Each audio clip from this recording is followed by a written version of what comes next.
Akhi Syauqi, teman-teman sekalian yang semoga senantiasa dimuliakan Allah Subhanahu wa taala. Assalamualaikum warahmatullahi wabarakatuh.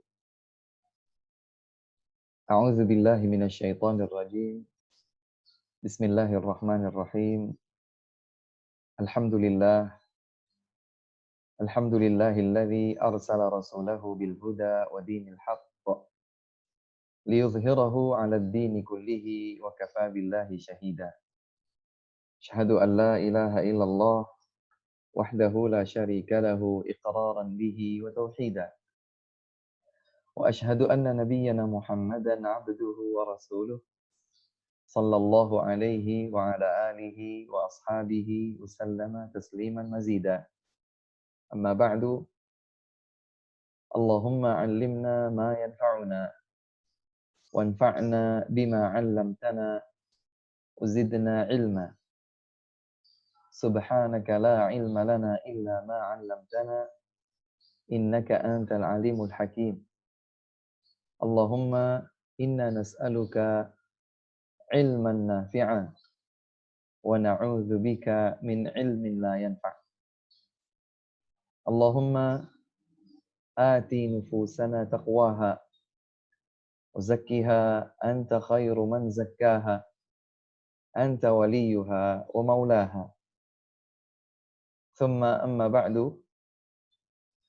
Teman-teman semua yang berada di Jerman atau di mana saja berada, rahimakumullah.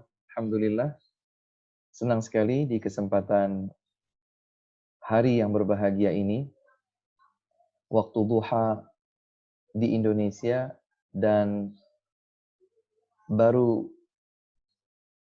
selesai salat subuh barangkali di wilayah Jerman dan sekitarnya. Alhamdulillah, kita tidak henti-hentinya bersyukur kepada Allah Subhanahu wa taala atas limpahan nikmat dan karunia yang telah dianugerahkannya kepada kita. Tidak seorang pun dari manusia yang sanggup untuk menghitung nikmat-nikmat Allah kepada dirinya. Baik nikmat yang telah ia sadari sebagai sebuah karunia, atau nikmat lain yang mungkin dia belum sadari merupakan anugerah dari Allah Subhanahu wa taala bagi dirinya. Yang pasti, setiap hamba memiliki kewajiban untuk senantiasa bersyukur kepada Allah Subhanahu wa taala atas kenikmatan-kenikmatan tersebut. Salawat serta salam semoga senantiasa sampai dan terhaturkan dengan penuh cinta dan kasih sayang kita kepada baginda Rasulullah Nabi Muhammad sallallahu alaihi wa ala alihi wasallam. Nabi yang kita cintai bersama dan kita rindukan untuk berjumpa dengannya di dalam surga. Nabi yang kita harapkan kelak akan memberikan syafaatnya kepada umatnya. Dan Nabi yang untuk pertama kali Allah Subhanahu wa taala membuka pintu surga baginya. Semoga Allah Subhanahu wa taala menanamkan di dalam lubuk sanubari kita kecintaan kepada Allah dan kecintaan kepada utusannya. Dialah Nabi Muhammad sallallahu alaihi wasallam yang dengan sukacita, dengan lapang dada, dengan penuh bahagia kita ikuti dan kita lakukan semua tuntunan beliau di dalam hadis-hadis sahihnya. Semoga Allah Subhanahu wa taala mengumpulkan kita semua bersama Nabi Muhammad sallallahu alaihi wasallam di dalam surga yang tertinggi Al-Firdaus Al-A'la. Allahumma amin. Teman-teman sekalian yang dimuliakan oleh Allah Subhanahu wa taala, melanjutkan kebersamaan kita di dalam rangkaian kajian ilmiah mengkaji ayat-ayat Allah Subhanahu wa taala mengkaji hadis-hadis Rasulullah sallallahu alaihi wa alihi wasallam. Dan kita bahagia karena Allah Subhanahu wa taala melimpahkan kepada kita nikmat-nikmat yang besar, termasuk nikmat ini. Nikmat diberikan anugerah untuk semangat belajar ilmu agama. Terlebih kita berada di bulan Ramadan. Terlebih kita berada di 10 hari terakhir bulan Ramadan. Hari yang sangat dinantikan dan didambakan oleh kaum mukminin. Karena di serangkaian hari berikut malam-malamnya ini, terdapat satu malam yang lebih baik daripada 1000 bulan. Dan berarti siapa saja yang diberikan taufik oleh Allah Subhanahu wa taala beramal salih di malam tersebut, maka amal itu lebih baik daripada amal yang serupa dikerjakan sepanjang 1000 bulan. Allahu Akbar. Maka kita berbahagia bahwa Allah Subhanahu wa taala masih memanjangkan usia kita untuk berjumpa dengan 10 hari terakhir bulan Ramadan. Yang digambarkan oleh ibunda kita, ibunda kaum mukminin semuanya, Aisyah radhiyallahu anha, kata beliau, dahulu Rasulullah sallallahu alaihi wasallam apabila beliau memasuki 10 hari yang terakhir bulan Ramadan, syadda mi'zarahu, beliau kencangkan tali ikatan sarung beliau. Beliau tidak menggauli istri di dalam rangka fokus dan konsentrasi untuk menjalankan berbagai bentuk ibadah kepada Allah Subhanahu wa taala. Wa ahya lailahu, dan Rasulullah sallallahu alaihi wasallam menghidupkan malam-malam beliau dengan ketaatan kepada Allah. Wa aiqadha ahlahu, dan demikian pula beliau membangunkan keluarga beliau untuk melakukan yang sama. Teman-teman sekalian yang dimuliakan oleh Allah Subhanahu wa taala, maka ada yang spesial dan istimewa di serangkaian 10 hari terakhir bulan Ramadan, dan semoga Allah Subhanahu wa taala mempertemukan kita dengan Lailatul Qadar. Semoga Allah Subhanahu wa taala memberikan taufiknya kepada kita untuk bisa melakukan banyak amal salih di malam tersebut. Allahumma amin. Untung Teman-teman lentur sekalian, ya, nggak keras. teman-teman sekalian yang dimuliakan oleh Allah Subhanahu wa taala, masih mengkaji tentang akhlak yang mulia dan adab yang dituntunkan di dalam Islam. Pada pertemuan yang lalu, kita telah mengkaji tentang 10 wasiat abadi yang Allah Subhanahu wa taala tetapkan di dalam Al-Qur'an, yaitu pada surat Al-An'am ayat 151 sampai 153. Disebutkan oleh para ulama bahwa ketiga ayat tersebut berisi 10 wasiat yang paling agung di antara semua wasiat-wasiat Allah Subhanahu wa taala. Demikian pula para ulama menyebutkan al-wasaya al-ashr, 10 wasiat yang abadi ada di dalam ayat yang lain. Tepatnya di dalam surat Al-Isra. Di dalam surat Al-Isra ayat 23 sampai 39. Teman-teman bisa melihat pada surat Al-Isra, surat yang ke-17, ayat 23 sampai 39. Berisi ayat-ayat yang juga diabadikan oleh Allah Subhanahu wa taala tentang wasiat.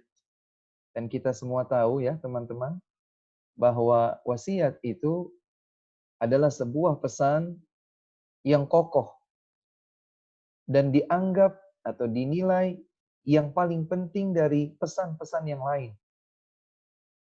Kalau seseorang memiliki 10 pesan yang dinilai penting, kemudian dari 10 pesan tersebut dia fokus kepada 1, 2, 3 di antaranya, maka 3 poin tadi bisa disebut wasiat karena mendapatkan konsentrasi yang lebih daripada yang lain. Pada kedua rangkaian ayat dalam surat Al-An'am, surat yang ke-6 ayat 151 sampai 153 dan demikian pula dalam surat Al-Isra ayat 23 sampai 39, semuanya berisi tentang akhlak yang luhur yang dituntunkan di dalam agama Islam. Baik akhlak seorang hamba kepada Allah, atau akhlak seorang hamba kepada dirinya, atau akhlak seorang hamba kepada sesama manusia makhluk Allah Subhanahu wa taala. Dan subhanallah, kebetulan kita berada di bulan yang mulia. Maka sesungguhnya bulan mulia, yaitu bulan Ramadan, di tahun 1441 Hijriah ini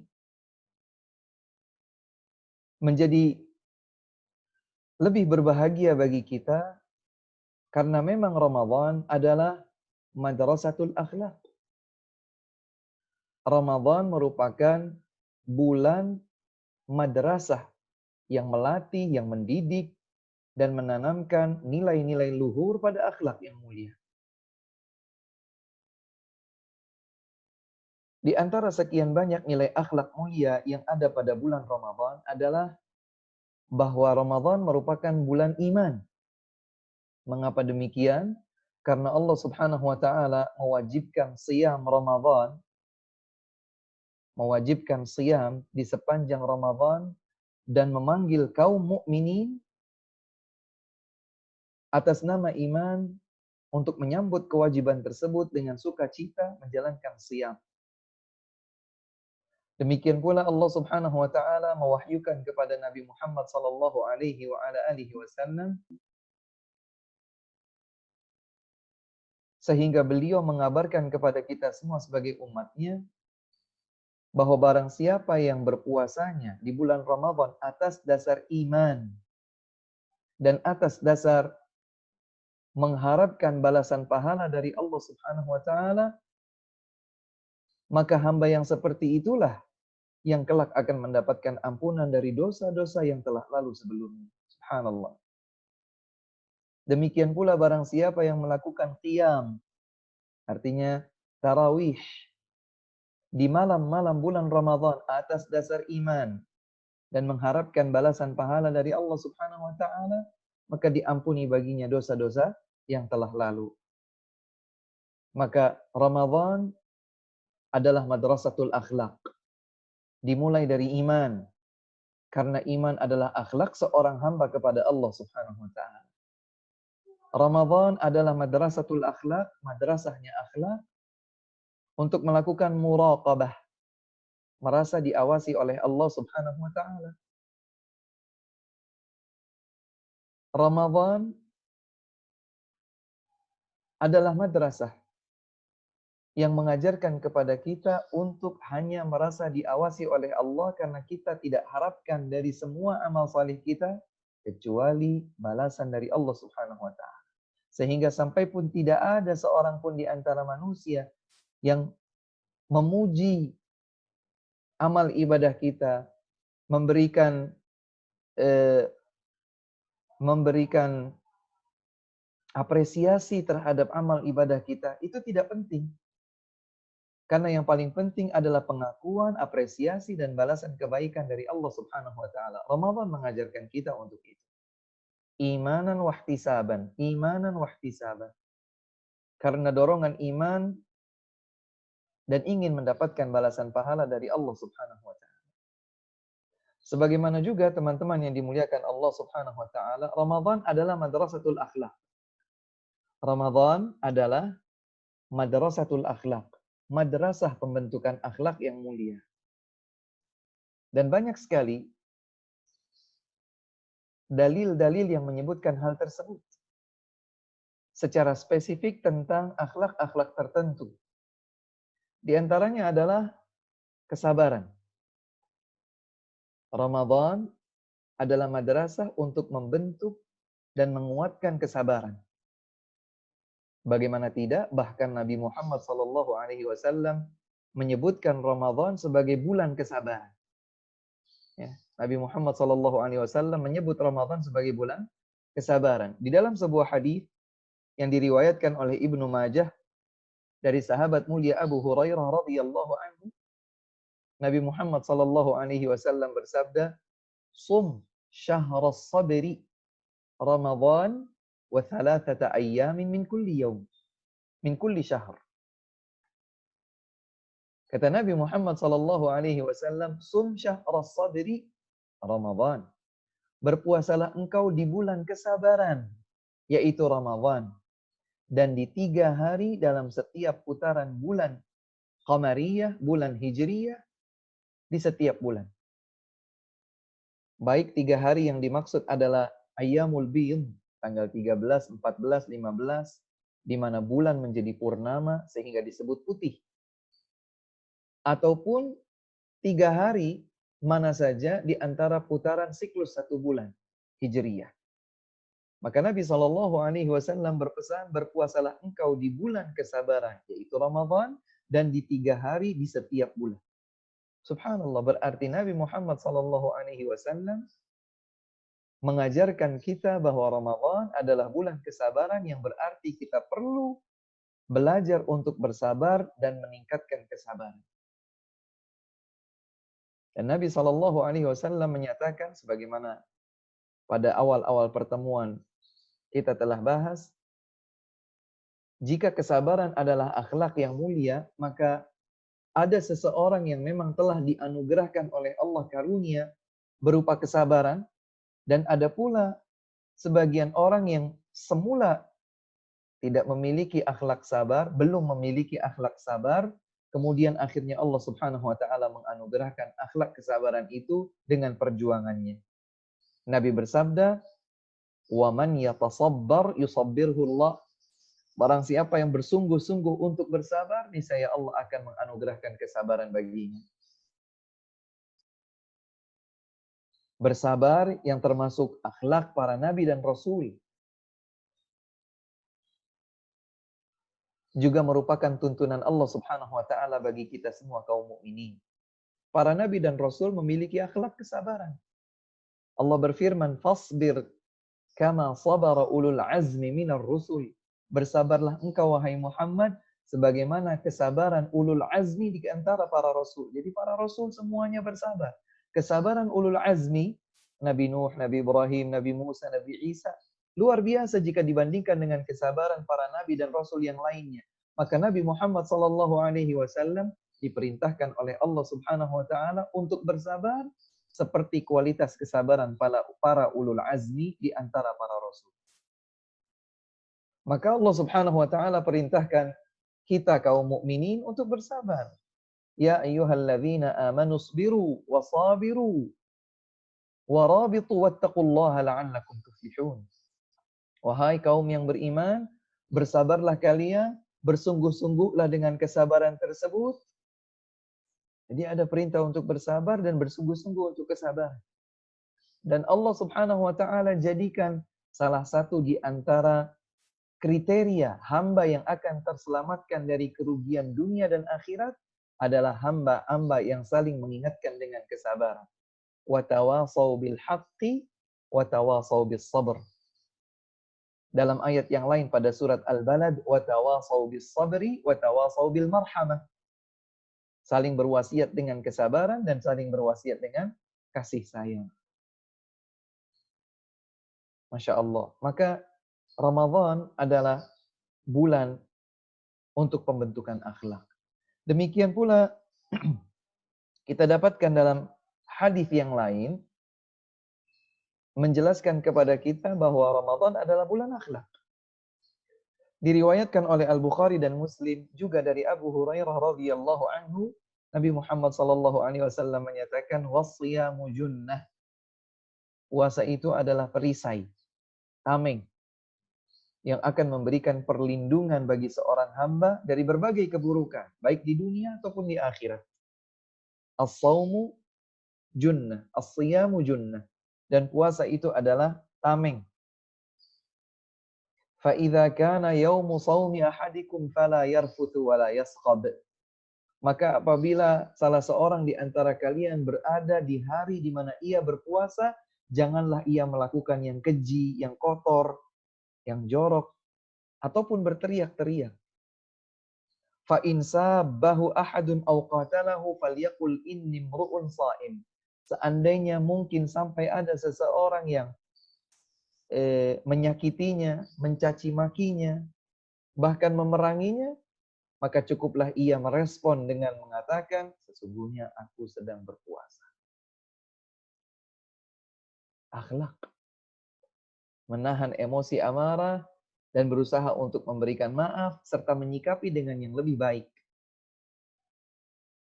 Dan inilah puncak akhlak yang mulia seseorang terhadap orang lain saat ia sedang disakiti.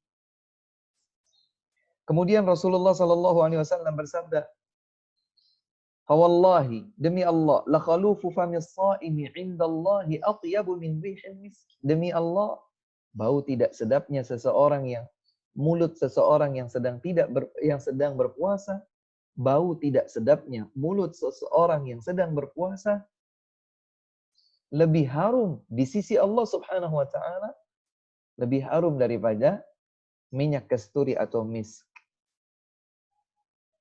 Kemudian Rasulullah sallallahu alaihi wasallam menyatakan lis-shaimi farhatan.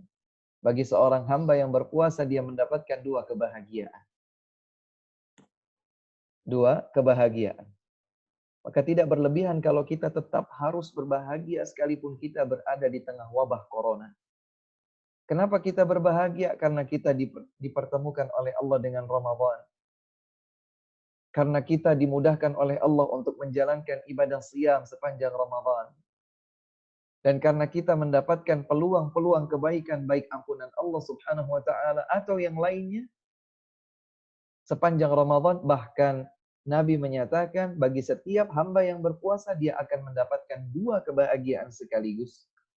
Farhatun idza aftara fariha bifitrih. Satu kebahagiaan adalah pada saat ia berbuka dan berfitri, maka dia akan berbahagia dengan bukanya, dengan fitrinya. Wa farhatun 'inda liqa'i rabbih fariha bisawm. Dan kebahagiaan saat dia bertemu dengan Allah Subhanahu wa taala kelak, dia berbahagia dengan puasanya itu. Subhanallah. Ada tuntunan akhlak yang mulia di awal hadis ini yang kita kerjakan di sepanjang Ramadan.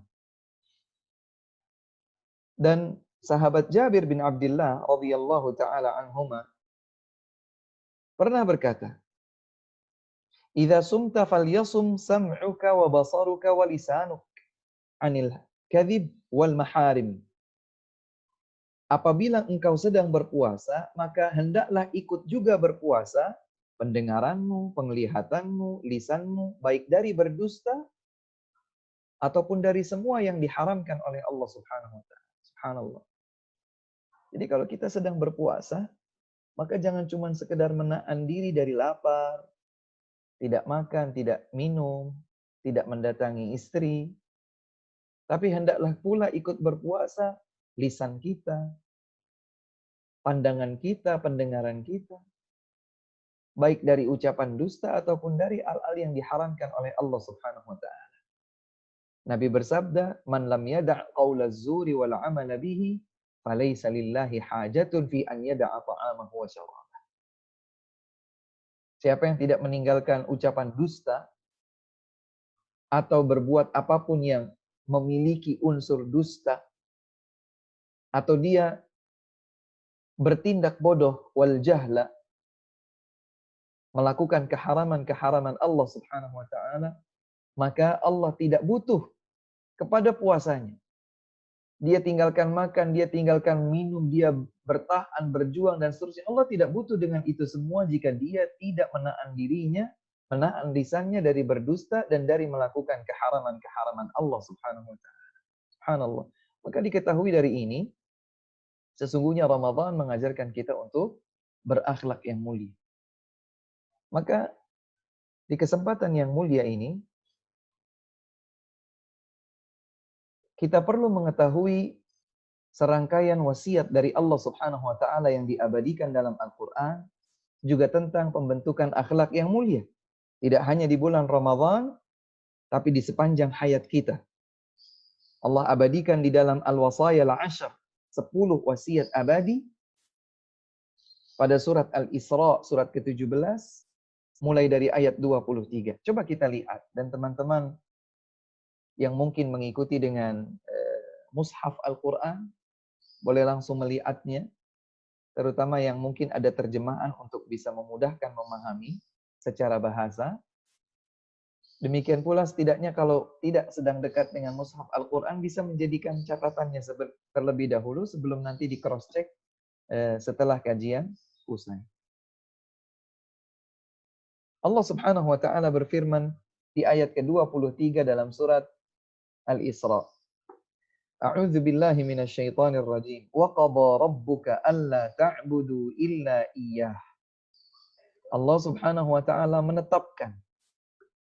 Allah Subhanahu wa taala memutuskan agar kalian janganlah beribadah kecuali hanya kepada Allah. Ini persis seperti urutan pertama wasiat abadi Allah Subhanahu wa taala pada surat Al-An'am ayat 151 yang telah kita kaji pada pertemuan sebelumnya. Alla tusyriku bihi syai'a. Janganlah kalian berbuat kesyirikan sedikit pun kepada Allah Subhanahu wa taala. Dalam ayat ini Allah menyatakan wa qada rabbuka. Allah berfirman tentang diri Allah sendiri. Dan Rabbmu telah menetapkan, telah memutuskan alla ta'budu illa iya. Agar janganlah kalian beribadah kecuali hanya kepada Allah. Dan ini adalah akhlak yang terpuji pada diri seorang hamba kepada Allah Subhanahu wa taala. Hak teragung pada diri seorang hamba adalah bertauhid. Selanjutnya Allah Subhanahu wa taala menyatakan wabil walidaini ihsana.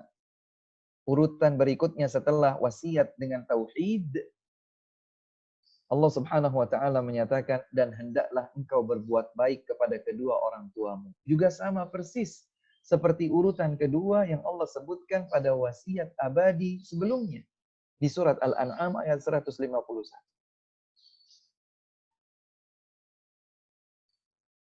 Diketahuilah bahwa birrul walidain, berbakti kepada kedua orang tua, merupakan akhlak mulia urutan kedua setelah mengabdi kepada Allah Subhanahu wa taala dengan tauhid.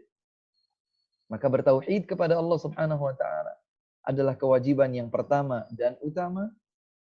Kemudian hendaklah disusul berikutnya dengan birrul walidain. Ya, teman-teman sekalian, mungkin kita pernah bertanya baik pada diri sendiri atau mungkin ditanya oleh orang lain, bagaimana bakti kepada kedua orang tua jika kedua orang tua kita telah meninggal dunia? Subhanallah. Bakti kita kepada kedua orang tua selepas kedua orang tua kita meninggal dunia, yang pertama adalah membentuk diri kita menjadi hamba yang salih. Menjadi mukmin yang salih, menjadi mukminah yang salihah. Yang senantiasa berdoa kepada Allah Subhanahu wa taala untuk kebaikan kedua orang tua kita di kehidupan alam barzakh dan nanti pada saat kita dibangkitkan di kehidupan akhirat. Maka Rasulullah sallallahu alaihi wasallam bersabda dalam hadis yang diriwayatkan oleh Al-Bukhari dari Abu Hurairah radhiyallahu anhu, "Idza matal insanu inqata'a 'amaluhu illa min thalath." Apabila seorang manusia meninggal dunia, maka terputuslah argo pahalanya dari amalan-amalan yang telah dilakukan kecuali 3. Salah satu di antara ketiga itu adalah waladin salihin yad'u lahu, anak salih yang berdoa kebaikan untuk kedua orang tuanya selepas ia meninggal dunia. Maka ini pahalanya terus mengalir. Kalaulah seseorang tidak meninggalkan warisan berupa harta yang banyak, rumah yang mewah, mobil-mobil yang banyak misalnya, aset-aset berupa tanah, investasi, perusahaan, saham, dan lain sebagainya, itu semua tidak memberikan jaminan kebahagiaan. Apalagi bagi diri seseorang yang telah meninggal dunia dan meninggalkan anak-anak. Tapi tatkala ia meninggalkan anak-anak yang salih dan salihah, selanjutnya anak-anak salih dan salihah tersebut berdoa memohon kepada Allah Subhanahu wa taala untuk kebaikan orang tuanya yang telah meninggal dunia, niscaya itulah yang mengalir. Terus akan mengalir kepadanya di alam barzakh, di alam kubur, dan juga di kehidupan akhirat nanti. Selanjutnya Allah Subhanahu wa taala lebih lanjut menggambarkan tentang kondisi bakti seorang anak kepada kedua orang tua lebih detail. Allah berfirman, "Imma yablughanna 'indakal kibara ahaduhuma aw kilahuma, fala taqul lahumā uffin wa la tanharhumā wa qul lahumā qawlan karīma." Apabila salah seorang di antara kedua orang tuamu atau kedua orang tuamu telah mencapai usia senja, telah lanjut usia, umurnya sudah senja, dia sudah semakin renta, maka jangan engkau mengucapkan atau kalimat hardik yang paling rendah. Di dalam bahasa Arab disebutkan begitu mungkin ya. Ketika kita harusnya bersikap baik, berbakti kepada kedua orang tua, berakhlak mulia di hadapan mereka, ternyata kita berani bersuara sekalipun dengan sekedar Allah Subhanahu wa taala menyatakan, apabila salah seorang di antara kedua orang tuamu atau kedua orang tuamu telah mencapai usia senja, maka jangan engkau berkata kepada mereka dengan kata-kata Mungkin seseorang bertanya, Ustadz, alhamdulillah kedua orang tua saya masih muda. Maka nggak apa-apa dong saya sebutkan atau tadi. Karena yang disebutkan dalam Al-Quran adalah apabila mereka telah mencapai usia senja. Tidak, bukan seperti ini pemahamannya. Lalu bagaimana disebutkannya usia senja? Karena, berdasarkan penjelasan para ulama, karena umumnya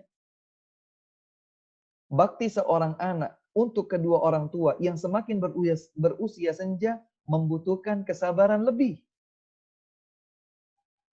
Tatkala kita berbakti kepada kedua orang tua yang masih cukup muda, mereka masih kuat, ya, masih terbilang belum tua, maka masih banyak hal yang ringan karena mereka sudahlah nak, ayah masih bisa begini, masih bisa begitu dan seterusnya. Silahkan kamu lanjutkan aktivitasmu, insya Allah ayah bisa, ibu bisa dan seterusnya. Masih muda. Masih tidak perlu mendapatkan banyak bantuan dari anak-anak mereka yang masih muda. Tapi tatkala orang tua sudah semakin berusia, sudah semakin lanjut usia mereka, maka baik fisik yang semakin menjadi lemah, psikologis yang juga semakin menjadi lemah, bahkan mungkin ingatan yang banyak berkurang, mungkin kadang-kadang pikun, kadang-kadang berpikir kembali layaknya seorang anak kecil. Ini menuntut kita sebagai anaknya untuk lebih bersabar. Dan tatkala kita dituntut untuk lebih bersabar, jangan sampai kita menghardik bahkan dengan ucapan atau sekalipun. Subhanallah. Betapa detail Allah Subhanahu wa taala menyebutkannya di dalam Al-Qur'an. Fala taqul lahuma wala tanharhuma, dan jangan pula engkau menghardik keduanya. Bapak tuh gimana sih? Ibu tuh gimana sih? Saya kan sudah besar, saya sudah berkeluarga. Sudahlah Bu, tidak usah banyak atur saya. Atau yang lain. Ibu ini cerewet, bapak ini bawel. Bapak nih gimana sih? Udah tua Pak, gak usah begini, gak usah begitu. Ibu tuh gimana? Udah gak usah macem-macem Bu. Ada ungkapan-ungkapan yang membawa makna hardikan kepada kedua orang tua, ini haram hukumnya. Larangan Allah Subhanahu wa taala di dalam Al-Qur'an, hukum asalnya adalah haram, sampai keharaman itu menjadi lebih ringan berupa makruh, kebencian saja. Maka Allah Subhanahu wa taala menyatakan, "Fala taqul lahuma jangan, ini larangan yang pertama. Jangan engkau mengatakan atau umpatan ringan dalam bahasa manapun. Apakah dalam bahasa Arab, bahasa Indonesia, atau bahasa mana saja. Yang kedua, Jangan menghardik mereka. Wa qul lahuma qawlan karima. Bahkan ucapkanlah untuk keduanya dengan ucapan yang mulia. Subhanallah. Bertutur katalah engkau kepada kedua orang tuamu dengan tutur kata yang mulia. Sudah bukan lagi dengan sekedar dengan ucapan rendah misalnya. Dengan suara yang lirih misalnya. Dengan kata-kata yang dipilih. Diksinya, kata-katanya. Bahkan Allah subhanahu wa ta'ala lebih indah mengungkapkan qawlan karima. Ucapan yang paling mulia. Ucapkanlah kepada kedua orang tuamu dengan ucapan yang mulia. Di sini terlihat perbedaan akhlak mulia seorang hamba yang salih dengan hamba yang tidak salih. Akhlak mulia dapat tercermin pada diri seseorang dengan baktinya kepada kedua orang tua. Dia jaga dirinya dari mengumpat kepada orang tua, mengardik seringan apapun ucapan ardik, dan tidak pula berkata-kata dengan kata-kata yang dapat menyakiti hati kedua orang tua. Justru dia akan mengucapkan kata-kata yang mulia. Wa qul lahuma qawlan karima. Kemudian Allah Subhanahu wa taala berfirman selanjutnya, menggambarkan tentang tuntunan akhlak dalam wasiat abadi ini. Wakhfid lahuma janahadz dzulli minar rahmah wa qur rabbirhamhuma kama rabbayani shaghira.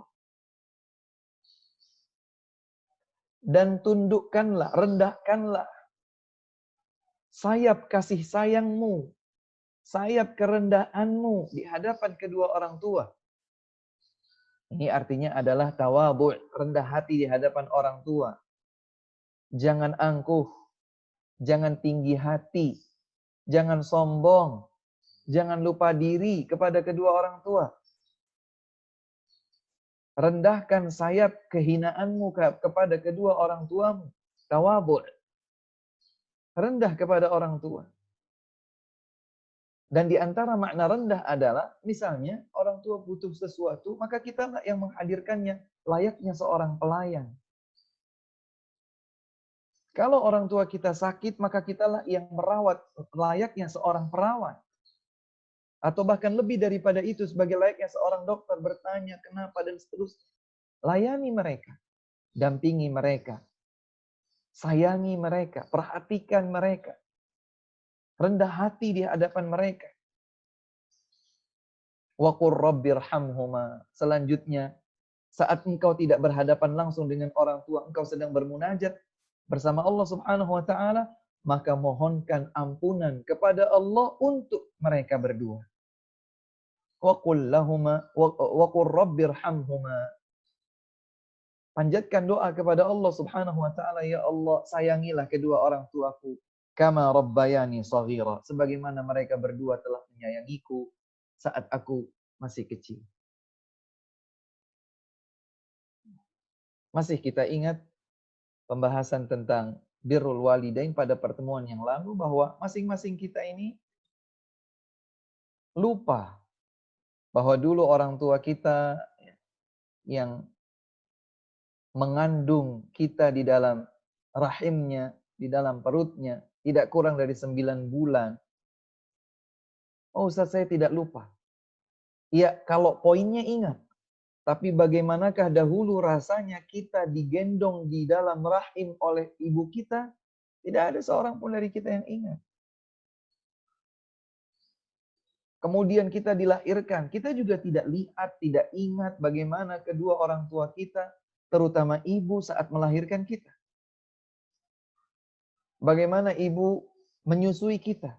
Bagaimana kedua orang tua kita menjadikan pagi, siang, sore, malam siap siaga untuk memberikan semua layanan kepada kita. Saat kita sehat, mereka ikut bahagia. Saat kita sedih, mereka ikut begadang. Saat kita buang air, meskipun itu di diapers tertentu misalnya, maka mereka tidak jijik, tidak merasa kotor dan lain sebagainya. Bangun dalam keadaan mata masih mengantuk, untuk bersihkan kita dari kotoran kita sendiri. Karena kita belum bisa apa-apa, dan subhanallah kita tidak ingat itu semua. Belum lagi ibu kita yang menyusui kita. Semuanya terganggu. Bahkan hajat-hajat privasi beliau juga terganggu. Tatkala beliau ingin buang air misalnya, tetapi anaknya menangis, ingin minta disusui, maka beliau menunda keinginan buang airnya dan fokus untuk memberikan asupan ASI kepada putranya atau putrinya tersebut. Subhanallah. Dan kabarnya, wallahu a'lam, sebahagian orang yang tidak mengetahui tuntunan Islam sebagaimana yang kita ketahui, sebagian mereka enggan untuk memiliki anak karena merasa repot tatkala mengurus anak, terutama anak-anak yang masih kecil.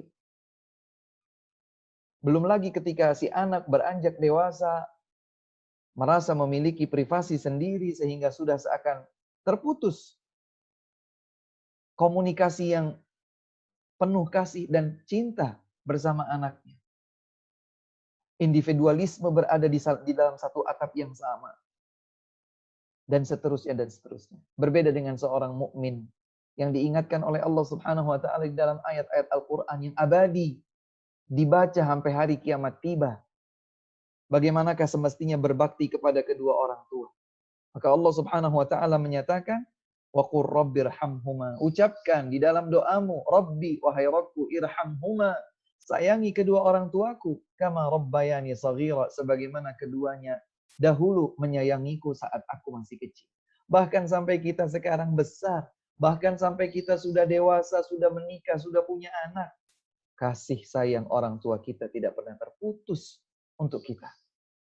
Dan bagi kita semua ya teman-teman yang sudah menjadi orang tua dan sudah memiliki anugerah dari Allah berupa anak, kita juga merasakan yang sama. Seorang ayah, seorang ibu, pagi, siang, sore pagi, siang, sore, malam, ingat anak. Bagaimana memberikan yang terbaik buat anak kita. Seorang ayah mencari nafkah agar istri dan anak-anaknya tidak kurang mendapatkan sandang, pangan, dan papan.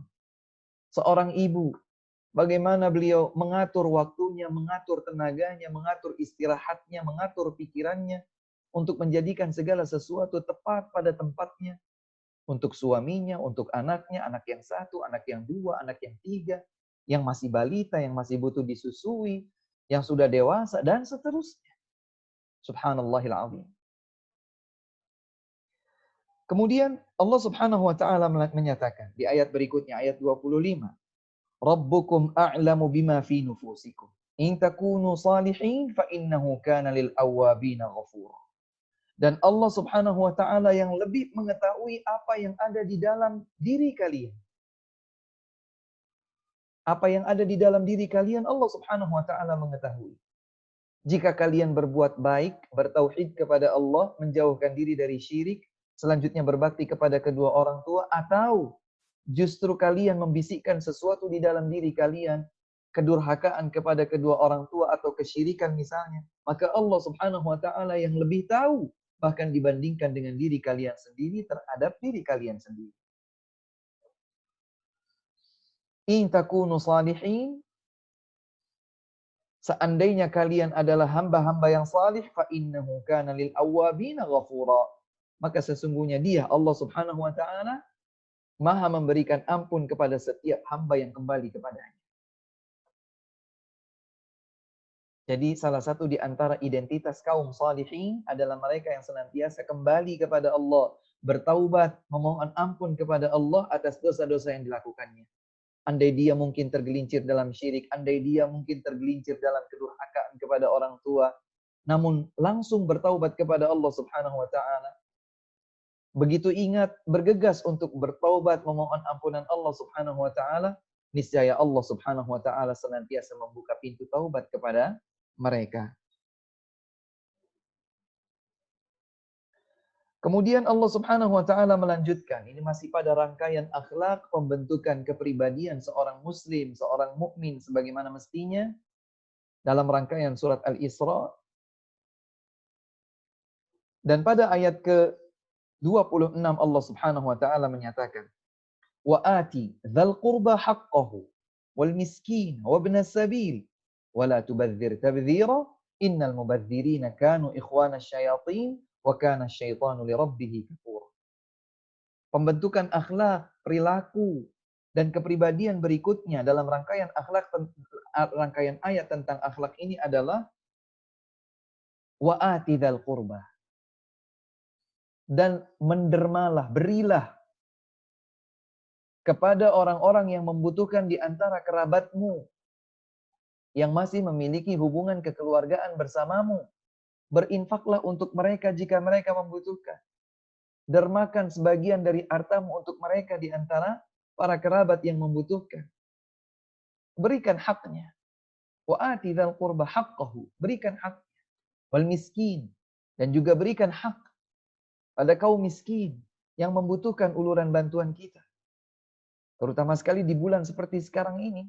Terutama sekali di masa seperti sekarang ini. Subhanallah. Maka kita berbagi bersama mereka. Kita meringankan beban mereka. Kerabat yang masih memiliki hubungan kekeluargaan dengan kita dan mereka membutuhkan bantuan. Atau kalau seandainya kerabat saya, alhamdulillah semuanya sudah tercukupi. Maka kaum miskin, kaum fakir dan kaum miskin yang mungkin tidak memiliki hubungan kekerabatan dengan kita, kita juga berikan haknya. Wabnas sabil, dan orang-orang yang terputus bekalnya dalam perjalanan. Ya, ketika ada seorang muslim, seorang mukmin berada dalam sebuah perjalanan, perjalanan yang baik, perjalanan yang mubah, bukan perjalanan kemaksiatan, kemudian ternyata ia terputus perbekalannya, apakah kehilangan uang misalnya, atau kehabisan perbekalan materi misalnya, berikan hak kepada mereka. Subhanallah, ini adalah akhlak yang dituntunkan di dalam Islam. Maka terlepas apakah kaum muslimin di sebagian wilayah, di sebagian tempat misalnya, sebagian mereka tidak menjalankan tuntunan ini, maka sesungguhnya Islam sebagai agama yang sempurna telah mengajarkan ini. Jadi kalau kita dapatkan ada di antara sebagian kaum muslimin berperangai dengan perangai yang tidak menunjukkan akhlak mulia, jangan salahkan Islamnya. Karena mereka sebagian kaum muslimin itu belum menjalankan tuntunan Islam secara sempurna. Adapun Islam, maka Islam telah mengajarkan sedemikian hebat dan sempurna tentang tuntunan Islam. Tapi ada 1, 2, 3, 5, 10, 20, 100 di antara kaum muslimin yang belum mengetahui tuntunan atau sudah mengetahui tapi mengacuhkan. Kita doakan semoga kita semua diberikan petunjuk dan hidayah oleh Allah Subhanahu wa taala, mendapatkan taufik untuk berhias diri dengan akhlak yang mulia. Semoga Allah Subhanahu wa taala memberikan hidayah kepada teman-teman kita yang kaum muslimin lainnya, saudara-saudari kita kaum muslimin yang lainnya yang belum berakhlak dengan akhlak mulia sebagaimana dituntunkan Islam, agar selanjutnya mereka berakhlak yang mulia dengan tuntunan Islam. Wala tubadzir tabdzira. Jadi ada perintah, ada himbauan, ada motivasi dan ajakan untuk berbagi, tapi juga ada larangan untuk tabdzir. Tabdzir artinya menyia-nyiakan sesuatu untuk hal yang tidak bermanfaat. Sesuatu yang mestinya sampai kepada manfaat tertentu, akhirnya tidak sampai pada manfaat tertentu, tersia-siakan. Mungkin karena jumlahnya yang terlalu banyak, atau sesuatu yang memang sejak awal diadakan dalam rangka berlebih-lebihan. Allah Subhanahu wa taala berfirman dalam ayat yang mungkin kita semua sudah hafal, Alhaakumut takatsur. Akan melalaikan kalian jatuh pada perkara yang sia-sia, akan melalaikan kalian sikap membanyak-banyakan, berlomba untuk saling memperbanyak. Memperbanyak harta, memperbanyak aset rumah, tanah, harta kekayaan, dan lain sebagainya. Membangga-banggakan saja, hatta zurtumul maqabir, sampai kalian nanti mendatangi kuburan. Artinya meninggal dunia. Maka jangan kita melakukan tabdzir. Baik berlebihan dari batas yang dibutuhkan, atau melakukan sesuatu hanya sekedar menghambur-hamburkan saja. Wala tubadzir tabdzira. Jangan engkau berbuat mubadzir sedikit pun. Innal mubadzirin kanu ikhwana syayatin. Sesungguhnya kaum yang berbuat tabdzir adalah saudara-saudaranya syaitan. Alhamdulillah. Allah Subhanahu wa taala menyebutkan yang mubadzir adalah saudara-saudaranya syaitan. Sesungguhnya hamba-hamba yang melakukan tabdzir adalah teman-temannya syaitan, saudara-saudaranya syaitan. Wa kana syaitanu li rabbih kafura. Dan ketahuilah sesungguhnya syaitan adalah hamba yang kufur kepada Allah Subhanahu wa taala. Syaitan adalah hamba yang jauh dari syukur kepada Allah Subhanahu wa taala. Maka jauhkan keserupaan kita bahkan menjadi saudara bagi syaitan wal'iyadzubillah dengan berbuat tabdzir. Kemudian Allah Subhanahu wa taala menyatakan, "Wa imma tu'ridanna 'anhum ibtigha'a rahmatin min rabbika tarju'a, faqul lahum qawlan maysura." Dan apabila engkau dihadapkan dengan mereka untuk mengharapkan rahmah kasih sayang dari Allah Subhanahu wa taala yang engkau harapkan, faqul lahum qawlan maysura. Ucapkanlah kepada mereka dengan ucapan yang baik. Ya. Artinya ketika kita berhadapan dengan orang-orang yang membutuhkan, ada orang-orang yang membutuhkan, maka kalau seandainya pun kita tidak mampu untuk memberi,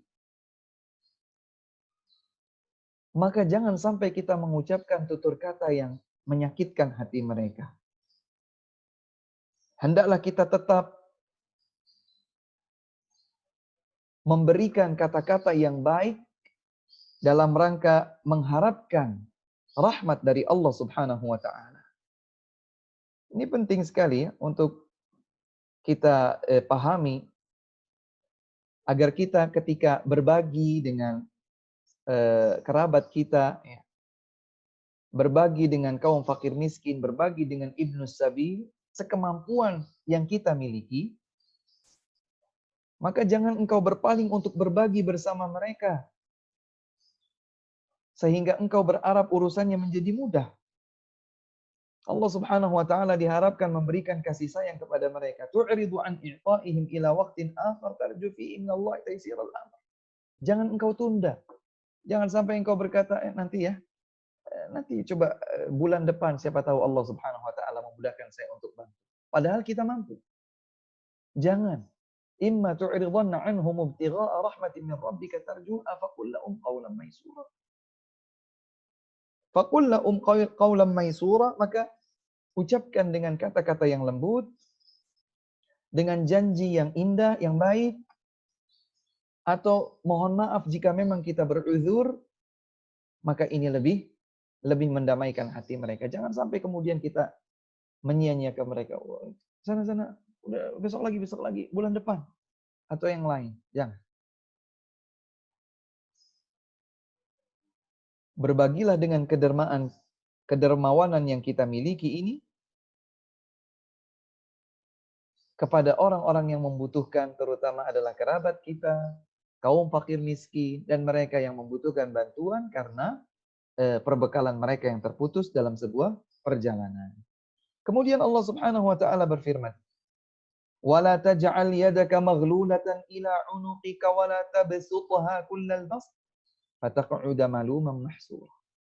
Jangan engkau ikatkan tanganmu terbelenggu di belakang lehermu. Seperti ini kalau bentuk makna tekstualnya. Tapi maksudnya di sini adalah jangan engkau pelit. Karena orang Arab, karena Al-Quran diturunkan dalam bahasa Arab, maka bangsa Arab untuk mengungkapkan seseorang yang pelit, mereka itu mengungkapkan bahwa seseorang itu meletakkan tangannya terbelenggu di belakang lehernya, pelit. Maka Allah Subhanahu wa taala berfirman, jangan engkau jadikan tanganmu terbelenggu di belakang lehermu. Jangan engkau pelit. Wala tabsutha kullal bast. Jangan engkau terlalu royal. Beri, bantu sesuai dengan kebutuhan. Jangan sampai juga berhambur-hambur, bahkan sampai terjatuh pada tabdzir. Jangan. Fataq'uda maluman mahsura, maka engkau kembali dalam keadaan terhina dan bahkan menyesal. Inna rabbaka yabsutur rizqa liman yasha'u wa yaqdir. Innahu kana bi'ibadihi khabiran basira. Sesungguhnya Allah Subhanahu wa taala membentangkan rizkinya atau menyempitkan rizkinya bagi hamba-hamba yang Allah kehendaki. Allah Subhanahu wa taala berkehendak untuk membentangkan rizkinya kepada seorang hamba atau sebaliknya menyempitkan rizkinya bagi seorang hamba, itu adalah kuasa Allah Subhanahu wa taala. Dan ingat bahwa Allah Subhanahu wa taala Maha mengetahui secara terperinci kondisi setiap masing-masing dari hamba. Jadi kalau kita dilapangkan rizki oleh Allah Subhanahu wa taala karena Allah tahu bahwa kita dapat melewati ujian tersebut dengan baik. Diberikan ujian berupa kekayaan. Semoga kita tidak lupa bahwa kekayaan juga adalah ujian. Apakah kita bersyukur kepada Allah, kita tempatkan kekayaan itu sebagaimana yang Allah ridhai ataukah tidak? Dan jangan pula kita pelit. Sebagaimana kekurangan juga adalah ujian. Kalau kita susah juga ujian. Agar kita bersabar. Maka orang yang diberikan kelapangan rizki oleh Allah Subhanahu wa taala tidak menghambur-hambur dan juga tidak pelit. Dan orang yang diuji oleh Allah Subhanahu wa taala dengan kesulitan maka ia bersabar dan tidak berkeluh kesah. Wala taqtulu auladakum khasyata imlaq. Jangan kalian membunuh anak-anak kalian karena takut lapar. Khasyata an yat'ama ma'ak. Takut anakmu jadi ikut makan bersamamu. Waduh, punya anak 2 saja sudah susah. Cari nafkah, kepala jadi kaki, kaki jadi kepala. Berpeluh dengan berbagai keringat, perjuangan, pengorbanan, pagi, siang, sore, malam, banting tulang. Untuk 2 anak saja susah. Mulai mereka masih kecil, usia SD, kemudian menyelesaikan setingkat SMP dan SMA, melanjutkan kuliah dan lain sebagainya. Banyak. Akhirnya tidak ingin lagi memiliki keturunan. Dengan alasan kalau anaknya bertambah, dia akan bingung bagaimana memberikan nafkah, rizki kepada anaknya tersebut. Maka Allah Subhanahu wa taala berfirman, "Wala taqtulu auladakum khasyata imlaq." Jangan engkau bunuh anak-anakmu karena takut lapar. Maka di antara tafsir makna, sebagian dari makna ayat ini adalah al-wa'dul khafi. Membunuh tapi dengan terselubung. Seperti seseorang yang membatasi memiliki anak. Dan Allah Subhanahu wa taala Maha tahu apa yang ada di dalam niatnya.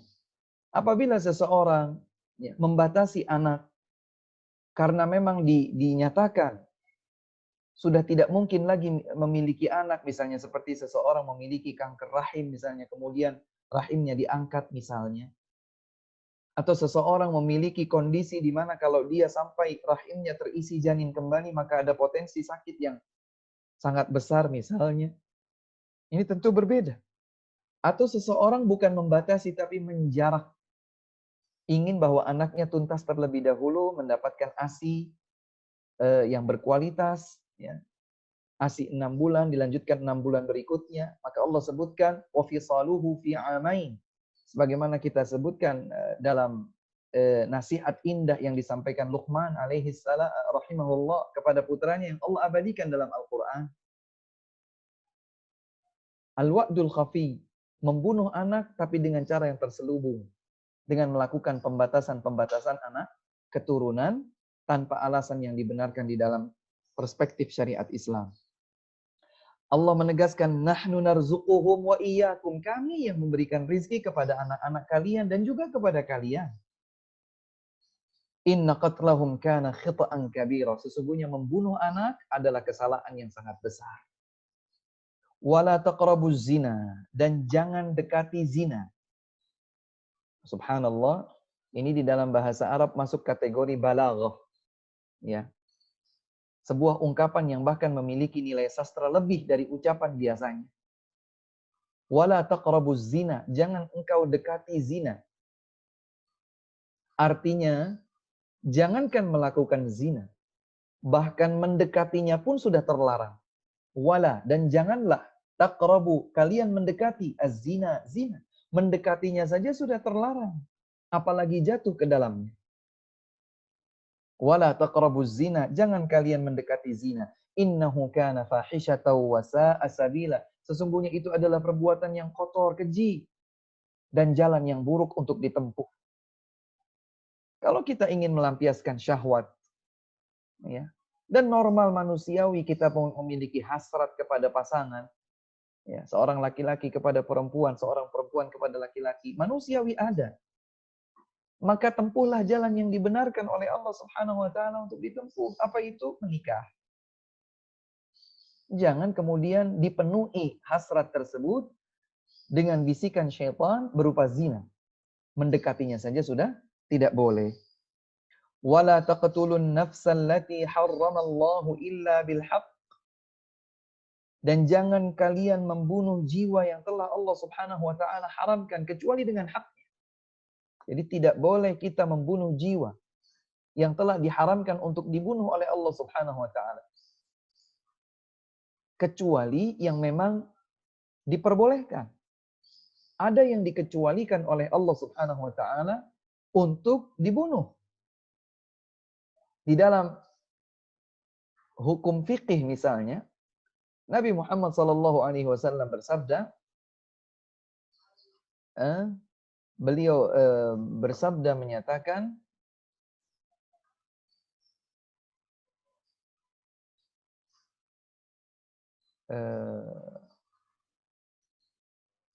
subhanallah, saya terlupa lafaz awal hadisnya. Nanti kalau ada teman-teman yang mengetahui bisa mengingatkan. Rasulullah SAW mengharamkan membunuh jiwa kecuali 3. Ya, ada yang dikecualikan untuk larangan dibunuh. Ats-tsayyibuz zani, seorang yang sudah menikah namun ia tetap berzina. Apakah masih dalam status menikah ataukah mungkin sudah berpisah, baik dengan kematian ataupun perceraian. Tapi dia sudah menikah.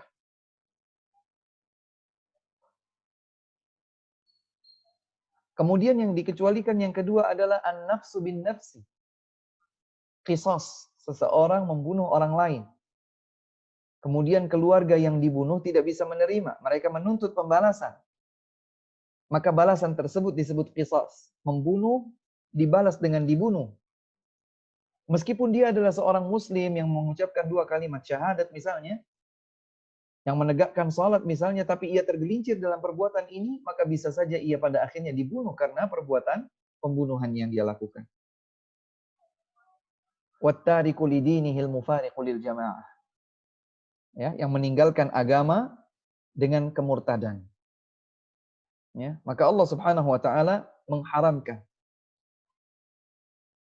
kita membunuh jiwa kecuali yang telah dibenarkan oleh Allah Subhanahu wa taala dalam tuntunan agama Islam. La yahillu damu mri'in muslim, tidak halal darah seorang muslim untuk ditumpahkan, tidak halal berarti haram.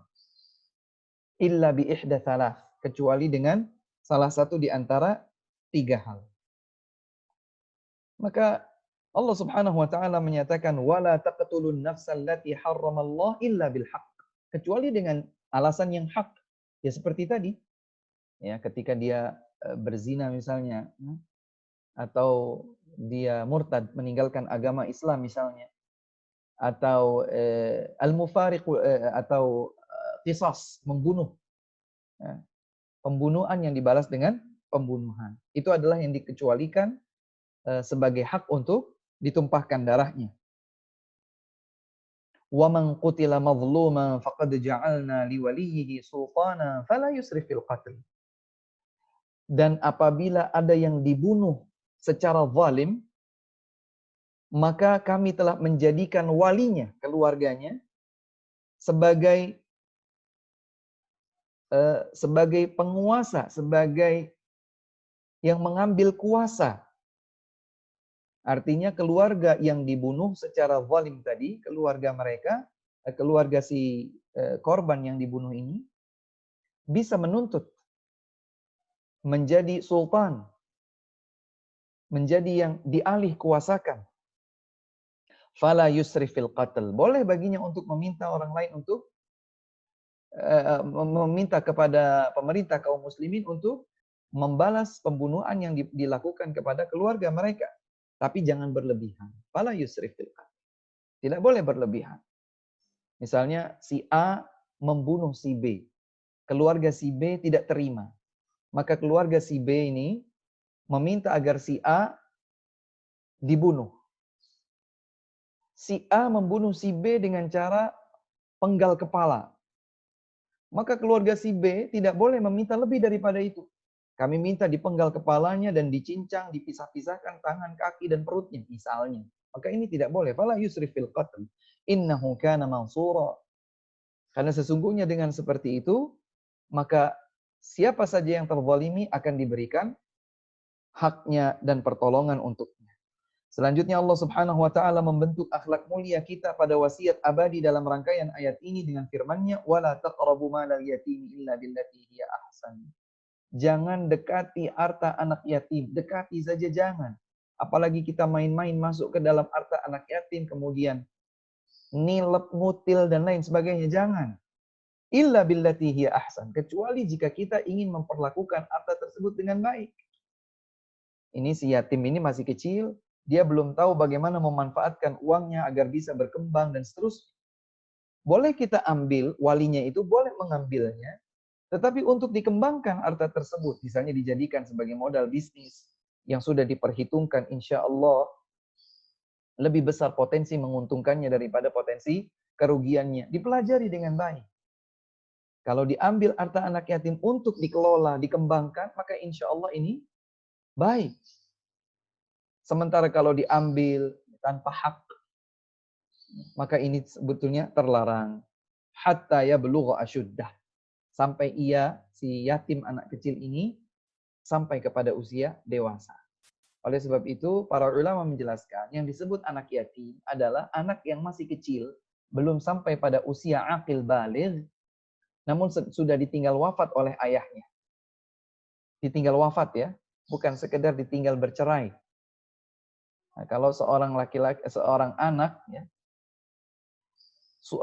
ayah dan ibunya bercerai, kemudian ayahnya pergi entah kemana, namun tidak ada atau belum ada informasi tentang kematiannya, maka belum bisa anak itu disebut sebagai anak yatim.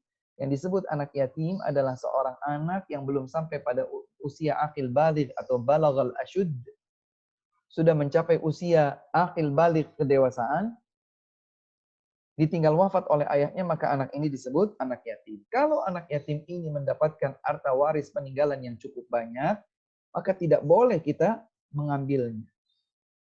Ya, kita tidak boleh mengambilnya. Wa aufu bil ahdi innal ahda kana mas'ula. Dan penuhilah perjanjian, sesungguhnya perjanjian itu nanti kelak akan diminta pertanggungjawaban. Siapa saja di antara kita yang telah terikat dengan sebuah perjanjian, kesepakatan, dan lain sebagainya yang serupa, maka jangan sampai kita berkhianat. Tidak boleh kita kemudian secara sepihak menggugurkan perjanjian tersebut atau menyeleweng kanan kiri untuk menghindar dari menepati janji tersebut. Wa auful kaila idza kiltum wazinu bil qisṭasil mustaqim. Berikan timbangan dan takaran dengan sempurna. Kalau kalian itu memberikan timbangan atau takaran, berikanlah timbangan yang sempurna dan adil, lurus.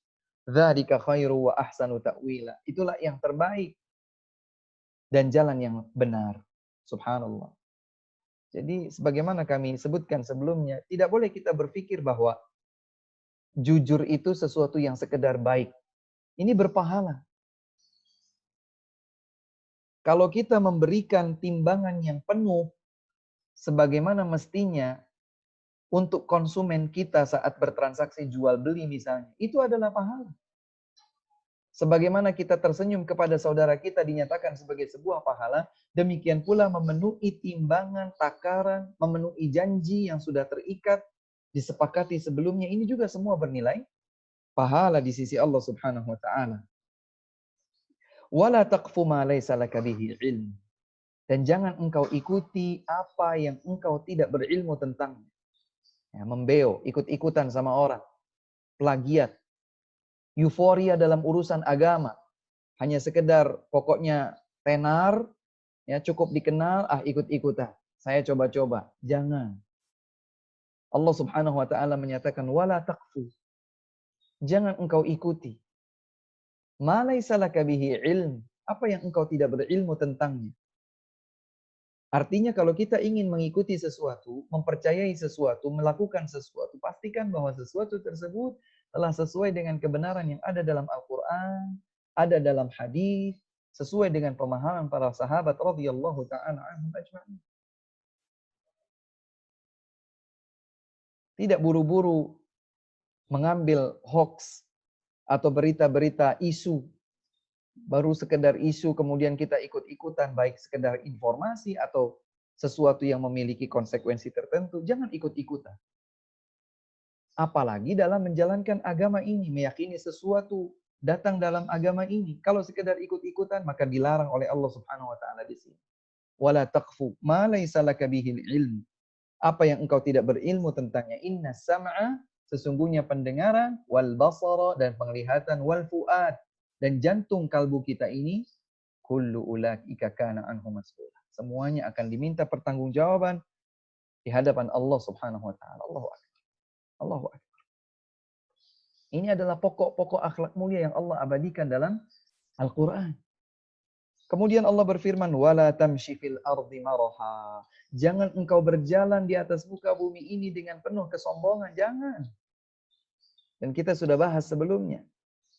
Saat kita membahas tentang rangkaian ayat nasihat mau'izah Luqman untuk putranya.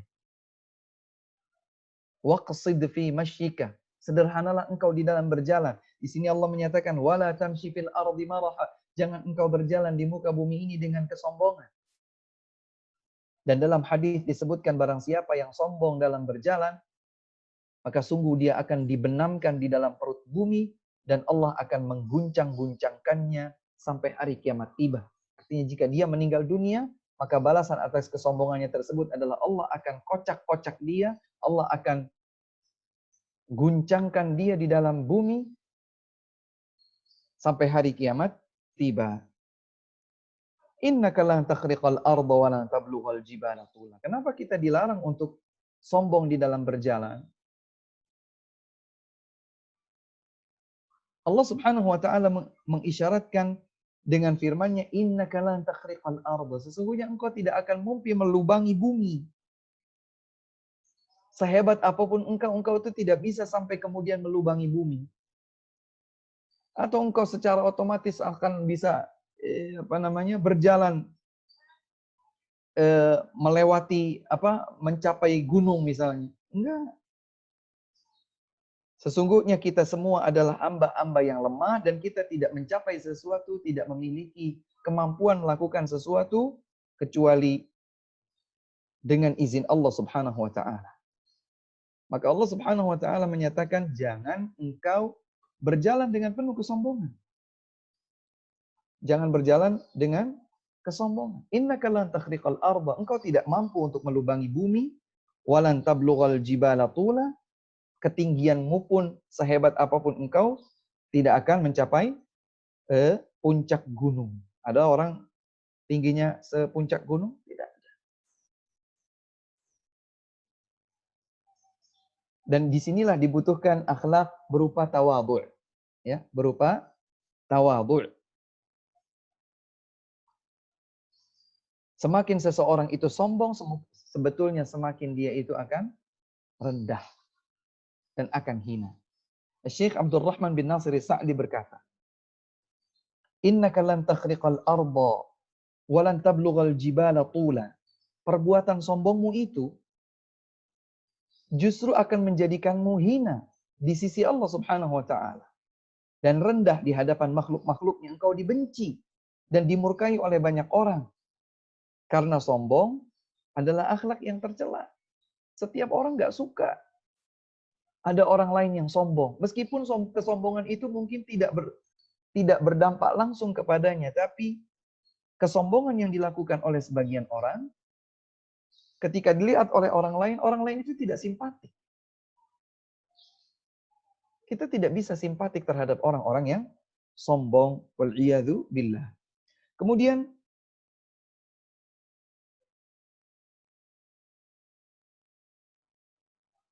Allah Subhanahu wa taala melanjutkan, kullu dzalika kana sayyi'uhu 'inda rabbika makruha. Maka semua ini ya, hal-hal buruk yang tadi disebutkan untuk dijauhi, ditinggalkan dan ditetapkan sebagai wasiat Allah Subhanahu wa taala. Yang terlarang-terlarang tadi kana sayyi'uhu 'inda rabbiha makruha. Allah Subhanahu wa taala membenci siapa saja yang melakukan apapun yang telah dilarang tadi. Allah Subhanahu wa taala membenci dan menolak. Jadi kalau berbuat syirik, berbuat durhaka kepada orang tua, berbuat tabdzir, pelit, ya, angkuh, sombong, mengikuti sesuatu tanpa dasar ilmu, berbuat kecurangan di dalam menimbang dan menakar, ya, dan lain sebagainya. Allah semua melarang hal tersebut dan Allah benci kepada siapa saja yang menyengaja melakukannya. Kemudian Allah Subhanahu wa taala berfirman, "Dzalika mimma auha ilaika rabbuka minal hikmah." Itulah hikmah yang telah Allah Subhanahu wa taala wahyukan kepada engkau, wala taj'al ma'allahi ilahan akhar. Maka jangan engkau jadikan selain Allah Subhanahu wa taala sebagai ilah yang disembah, fatulqa fi jahannam. Karena akibatnya engkau akan dilemparkan ke dalam neraka jahannam, maluman, dalam keadaan terhina, tercaci, madhura, dan dalam keadaan merugi dengan azab. Maluman, madhura, dalam keadaan tercaci, terhina, dan dilaknat oleh segenap malaikat. Teman-teman sekalian yang dimuliakan oleh Allah Subhanahu wa taala, ini adalah wasiat abadi dari Allah Subhanahu wa taala lainnya yang ada di dalam Al-Qur'an. Setelah sebelumnya kemarin adalah rangkaian ayat dalam surat Al-An'am ayat 151 sampai 153, maka kali ini adalah firman Allah dalam surat Al-Isra ayat 23 sampai 39. Kedua rangkaian ayat tersebut oleh para ulama disebut sebagai al-wasaya al-ashr, 10 wasiat dari Allah Subhanahu wa taala yang diabadikan dalam Al-Qur'an. Ya, karena wasiat yang berada dalam rangkaian ayat-ayat tersebut ada 10. Di dalam surat Al-An'am ada 10 dan dalam surat Al-Isra ini juga ada 10. Semoga Allah Subhanahu wa taala menjadikan kita sebagai hamba-hamba yang berhasil memanfaatkan Ramadan sebagai madrasah pembentukan akhlak mulia pada diri kita, memperbaiki akhlak-akhlak yang buruk pada diri kita, sehingga kita keluar dari bulan Ramadan menjadi hamba yang semakin bertakwa kepada Allah, menjadi hamba yang semakin berakhlak mulia sesuai dengan tuntunan agama Allah Subhanahu wa taala.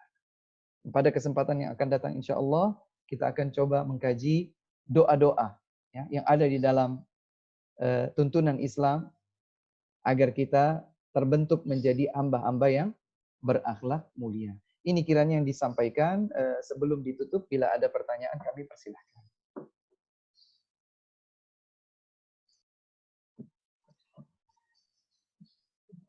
Jazakumullah khairan Ustaz atas Wa jazakumullahu khairan. nasihat dan tausiahnya. Kita akan persilahkan kepada teman-teman yang ingin bertanya, bisa bertanya secara langsung dengan menggunakan fitur raise atau menggunakan kolom chat. Dan bagi yang teman-teman yang ingin bertanya secara langsung, ikhwan, bisa kita persilahkan untuk menyalakan videonya. Ini sementara saat ini sudah ada Ummu Mutiah yang ingin bertanya. Silahkan untuk mengajukan pertanyaannya. Bismillah. Assalamualaikum warahmatullahi wabarakatuh. Waalaikumsalam warahmatullahi wabarakatuh. Jazakumullah khairan atas ilmunya. Ini titipan pertanyaan dari anak saya, anak perempuan saya. Di dalam hadis disebutkan bahwa kalau mempunyai anak perempuan, kemudian mengasuhnya, itu akan menjadi penghalang menjadi penghalang neraka bagi bapaknya. Kalau anaknya, terus kalau misalkan punya anak laki, bagaimana? Dan bagaimana juga dengan ibunya? Baik. Masya Allah, menarik sekali. Wa jazakumullahu khairan. Menarik sekali pertanyaannya. tentang hadis Nabi Sallallahu Alaihi Wasallam. Ya, banyak redaksinya, di antaranya Nabi bersabda, "Man 'ala jariyataini hatta tablugha kuntu ma'ahu yaumal qiyamati hakadha." Siapa yang merawat dua anak perempuan sampai baligh, dan yang rajih wallahu a'lam, pendapat yang lebih kuat, maksud dari baligh di sini adalah sampai keduanya menikah dan berpindah pertanggungjawaban kepada suaminya. Artinya dididik, dirawat dengan baik, dengan tarbiyah yang salihah, dengan tuntunan agama, sehingga menjadi seorang mukminah. Kemudian dia menikah, dua putri yang seperti itu dirawatnya dengan baik, nanti kelak akan menjadikan orang tua tersebut bersama dengan Rasulullah SAW di surga seperti ini. Kemudian Nabi SAW mengisyaratkan dua jarinya, jari telunjuk dan jari tengah, menunjukkan kedekatan di antara keduanya dari sisi jarak. Kemudian redaksi yang lain dalam hadis yang berbeda sebagaimana dibawakan oleh Aisyah radhiyallahu anha, tatkala ada seorang ibu menggendong dua anak perempuan, kemudian mengetuk pintu rumah Nabi SAW, ternyata Nabi tidak ada di rumah, yang ada adalah Aisyah. Ternyata mereka bertiga, si ibu dengan dua anak ini, belum makan. Maka buru-buru Aisyah radhiyallahu anha mengambil sesuatu yang bisa dimakan oleh mereka. Ternyata tidak didapatkan di rumah Aisyah bersama Rasulullah yang bisa dimakan kecuali 3 butir buah kurma. Dalam riwayat yang lain 1 butir buah kurma. Maka Aisyah berikan semuanya. Aisyah berikan semuanya. Riwayat yang menyebutkan 1 butir. Maka si ibu menerima 1 butir buah kurma tersebut, kemudian membagi 2. Separuh yang pertama diberikan kepada satu anaknya, dan separuh yang lain kepada anak yang lainnya. Sementara ibu tersebut bersabar kembali menahan rasa lapar karena tidak ada yang dia bisa makan. Sementara riwayat yang menyebutkan bahwa Aisyah memberikan mereka 3 butir kurma yang tersisa di rumah beliau, maka si ibu memberikan butir buah kurma yang pertama kepada anaknya yang pertama, kemudian yang berikutnya juga di butiran berikutnya yang kedua, kemudian si ibu masih memegang 1 buah kurma di tangannya. Kemudian anaknya karena memang lapar, lahap, langsung habis. Kemudian si anak meminta kembali jatah ibunya itu. Maka si ibu membelahnya dan memberikan keduanya. Kemudian mereka pun berlalu pergi. Tidak lama kemudian Nabi Muhammad SAW datang. Kemudian Aisyah menceritakan apa yang baru saja terjadi. Nabi bersabda, barang siapa yang diuji dengan 2 anak perempuan dan bersabar, niscaya Allah Subhanahu wa taala akan menjadikan baginya penghalang surga, penghalang neraka. Dan kemudian ada redaksi-redaksi yang lain yang intinya bahwa 2 anak perempuan yang diasuh dan dirawat dengan baik oleh sepasang ayah dan ibu, maka keduanya lah yang akan mendapatkan janji kebaikan Allah Subhanahu wa taala kelak di akhirat. Jadi tidak hanya bagi ayahnya saja, tetapi juga berlaku bagi ibunya, karena dalil-dalil dan redaksi-redaksi yang lain menyebutkan demikian. Jadi berlaku bagi ayah dan juga berlaku bagi ibu. Kemudian pertanyaannya, lalu bagaimana dengan anak laki-laki? Nah, jadi kalau punya anak laki-laki 2, apakah berlaku? Tidak. Kenapa demikian? Karena memang Islam sedang ingin mengkhususkan hal tersebut pada anak perempuan. Di antara hikmahnya adalah untuk lebih bersungguh-sungguh di dalam memberikan tarbiyah kepada anak perempuan. Mengapa demikian? Karena ada masa di mana anak perempuan itu pada akhirnya akan berbakti kepada suaminya dan menjadi tanggung jawab suami. Sementara anak laki-laki tidak. Tidak sebagaimana kondisi anak perempuan. Kemudian, merawat, menjaga, memberikan tarbiyah kepada anak perempuan, itu membutuhkan lebih banyak kesabaran daripada anak laki-laki. Meskipun secara kasuistik mungkin ada yang berbeda satu keluarga dengan keluarga yang lain. Anak perempuannya baik, sementara anak laki-lakinya yang butuh perjuangan lebih. Tetapi secara umum, menjaga, memperhatikan, merawat anak perempuan membutuhkan perhatian ekstra. Sebagai salah satu contoh, sebagaimana disebutkan oleh para ulama, ketika seorang ayah atau seorang ibu ya, melihat anaknya yang masih kecil belajar berjalan atau berada di di satu tempat sedang bermain-main.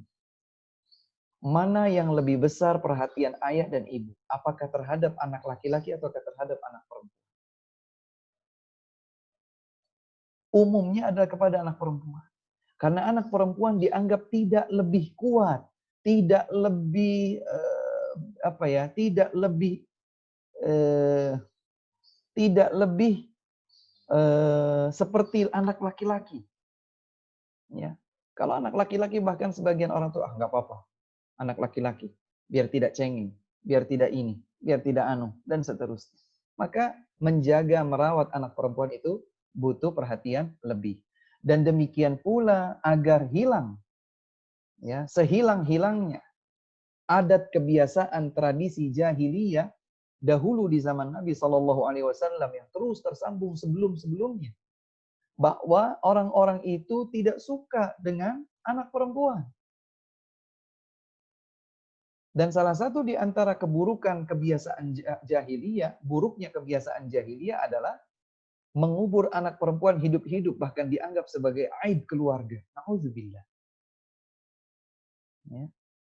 Sebelum Islam tiba, kaum jahiliyah menganggap bahwa anak perempuan adalah aib. Bahkan disebutkan dalam Al-Quran, فَإِذَا بُشِّرَ أَحَدُهُمْ بِالْأُنْثَى, apabila salah seorang di antara mereka dikasih kabar gembira, anakmu perempuan. Dhalla wajhuhu muswadda wa huwa kadhim. Maka wajahnya berubah dalam keadaan dia memerah karena menahan emosi. Menahan emosi kenapa anak perempuan yang kedua? Dan tentu saja dulu tidak zaman seperti sekarang, ada USG dan lain sebagainya. Ya. Yatawara minan nas. Dia tangguhkan beberapa saat, mungkin sepekan, mungkin sebulan, mungkin 2 bulan, atau mungkin sekian waktu, kemudian pada akhirnya dia masukkan anak perempuannya ke dalam lubang, hidup-hidup di kuburnya sampai mati. Islam datang memuliakan anak perempuan. Islam datang memuliakan wanita dengan larangan hal tersebut. Maka disebutkannya anak perempuan, salah satu di antara hikmahnya adalah ini. Bagaimana dengan anak laki-laki? Maka anak laki-laki meskipun tidak memiliki kedudukan seperti yang disebutkan dalam hadis-hadis tentang anak perempuan, tapi setiap anak laki-laki dan anak-anak perempuan disebutkan dan dimaksud di dalam hadis waladin salihin yad'una. Anak salih ataupun salihah yang mendoakan kebaikan bagi kedua orang tuanya, itu adalah harta yang argo pahalanya terus mengalir, berjalan. Wallahu ta'ala a'lam. Demikian penjelasan untuk Ummu Mutiyah. Barakallahu fikum. Ya, jazakumullah khairan Ustaz. Wa jazakumullahu khairan. Ada Akh Ivander, tapi sebelumnya Anda bacakan dulu ya Ustaz. Pertanyaan Silakan. dari pekan lalu nih Ustaz sebenarnya. Boleh, silakan. Sebenarnya ini masih terkait dengan pertanyaan yang sebelumnya sudah ditanya pekan lalu, karena memang topik tentang ini Ustaz, tinggal di negara non-muslim, ini sedang hangat diperbincangkan di grup WhatsApp kita, jadi masih banyak pertanyaan untuk itu. Kemarin kita sempat bertanya kepada Ustadz tentang hukumnya, kemudian apa kondisi-kondisi kita bisa kembali ke Indonesia untuk berbakti kepada orang tua. Tapi pertanyaannya adalah bagaimana jika gimana konteksnya, kalau jika semua kaum muslimin dianjurkan untuk tinggal di negara muslim, bagaimanakah Islam itu bisa tersebar ke negeri non-muslim Ustaz? Dan kita lihat bagaimana sekarang kita lihat pun faktanya masjid-masjid di sini mulai tambah banyak biidznillah ta'ala, dan tokoh-tokoh halal pun semakin banyak. Itu Ustaz mungkin. Iya, barakallahu fikum. Ini sudah memang sempat disebutkan juga ya pada pertemuan yang lalu sebelumnya. Kalau terkait dengan pertanyaan, seandainya seluruh kaum muslimin tinggalnya di negeri kaum muslimin, di negeri yang mayoritasnya adalah kaum muslimin, lalu siapa yang menyampaikan dakwah kepada non-muslim? Menyampaikan dakwah, menyebarkan dakwah Islam kepada kaum non-muslim tidak harus dengan tinggal bersama mereka, tidak harus. Tetapi kalau seandainya ada kondisi tertentu, seseorang tinggal bersama mereka dalam tujuan ini, maka tidak mengapa. Tidak kemudian kita katakan bahwa seseorang yang punya visi dakwah menyebarkan agama Allah Subhanahu wa taala, ya memang dia memiliki bekal ilmu, dia memiliki perangkat-perangkat yang dibutuhkan untuk berdakwah, ya. Dan dia sendiri adalah seorang talibul ilmi, seorang pelajar ilmu agama, seseorang yang diberikan anugerah oleh Allah ilmu agama untuk disampaikan. Kemudian untuk menyampaikan ini diperhitungkan akan lebih efektif apabila dia tinggal di sana dalam rangka berdakwah, maka kita tidak menyalahkan. Karena dahulu Nabi SAW mengutus Mu'adz bin Jabal misalnya, radhiyallahu taala anhu, ke negeri Yaman. Yang waktu itu negeri Yaman didominasi oleh ahlul kitab, kaum Yahudi dan Nasara. Tapi Nabi SAW berpesan kepada Mu'adz sebagai delegasi, duta kaum muslimin. Ya, delegasi dan duta kaum muslimin di sana. Maka mengajarkan tauhid, selanjutnya mengajarkan salat, selanjutnya mengajarkan zakat, dan lain sebagainya. Ini yang pertama. Jadi, pada dasarnya, kewajiban berdakwah ya, yang dijalankan oleh para da'i, orang-orang yang diberikan anugerah oleh Allah Subhanahu wa taala berupa ilmu, bisa menyampaikan ilmu, tidak harus tinggal di tengah-tengah mereka kaum non-muslim. Seandainya pun kondisi mengharuskan dia tinggal di sana, maka insya Allah tidak disalahkan untuk tujuan penyebaran Islam yang dimaksudkan. Ini yang pertama. Kemudian kalau pertanyaannya, bagaimana dengan tinggal di negara yang dominasinya adalah kaum non-muslim, namun semakin banyak masjid-masjid, semakin banyak toko yang halal. Ya alhamdulillah kita bersyukur kepada Allah Subhanahu wa taala. Apalagi kita bersyukur kalau seandainya di sana ada orang-orang setempat, ya, orang-orang setempat yang kemudian masuk Islam, maka mereka lah yang kemudian akan memakmurkan masjid tersebut dengan ketaatan kepada Allah Subhanahu wa taala, ya. Kemudian melanjutkan estafet para dai sebelumnya, ya, untuk melestarikan hal-hal yang islamik di sana, baik toko, jual beli yang halal dan seterusnya dan seterusnya. Ya. Maka ini memang berhubungan dengan beberapa hal, Kemudian kalau kita bicara tentang kondisi negara tertentu, maka tidak bisa kemudian disamaratakan, digeneralisir semuanya bahwa kondisi negara-negara atau negeri-negeri yang lain seperti itu. Baik negeri yang didominasi oleh non-muslim atau negeri yang didominasi oleh muslim. Tidak bisa kita berikan penilaian yang sama semuanya. Namun intinya adalah bahwa hukum asalnya seorang muslim, seorang muslimah tinggal bersama kaum muslimin. Mengapa demikian? Karena dengan demikian dia benar-benar akan berada dalam lingkungan yang Islam. Kalau kemudian, wah ternyata di tengah kaum muslimin suasananya juga tidak islami misalnya. Suasana tidak islami itu tidak kemudian menjadikan kita mengabaikan perintah untuk berada bersama kaum muslimin. Maka Nabi SAW, ya, teladan kita ini teladan kita. Nabi Muhammad SAW, ya, berada 13 tahun di kota Mekah, ya, memperjuangkan dakwah tauhid, sampai kemudian pada akhirnya beliau berhijrah ke kota Madinah. Dalam keadaan Mekah masih didominasi oleh kesyirikan. Kemudian suatu ketika Nabi SAW bersama para sahabatnya dari Madinah menundukkan atau menaklukkan kota Mekah agar tunduk di bawah tauhid.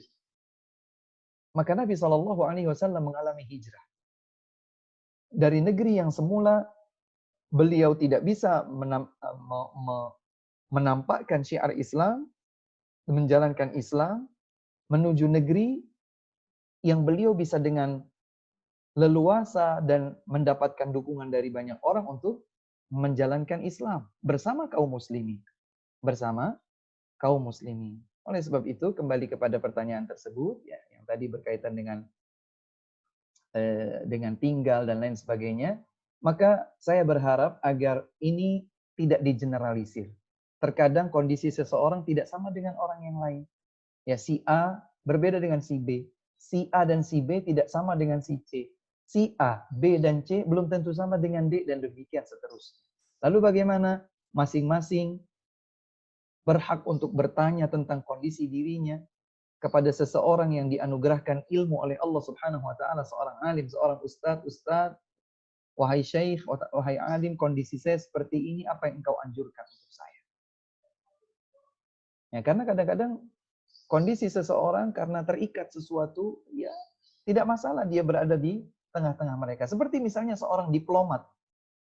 Ya, seorang diplomat dari negara-negara Islam mengirimkan diplomat kepada negara yang didominasi oleh kaum non-muslim. Apa yang harus dilakukan oleh diplomat tersebut? Ya dia tinggal bersama mereka, di tengah-tengah mereka. Ya, di tengah-tengah mereka. Ini tentu saja tidak disalahkan karena dia sedang menjalankan tugas yang besar mewakili negara Islam yang menunjuknya mengemban amanah tersebut.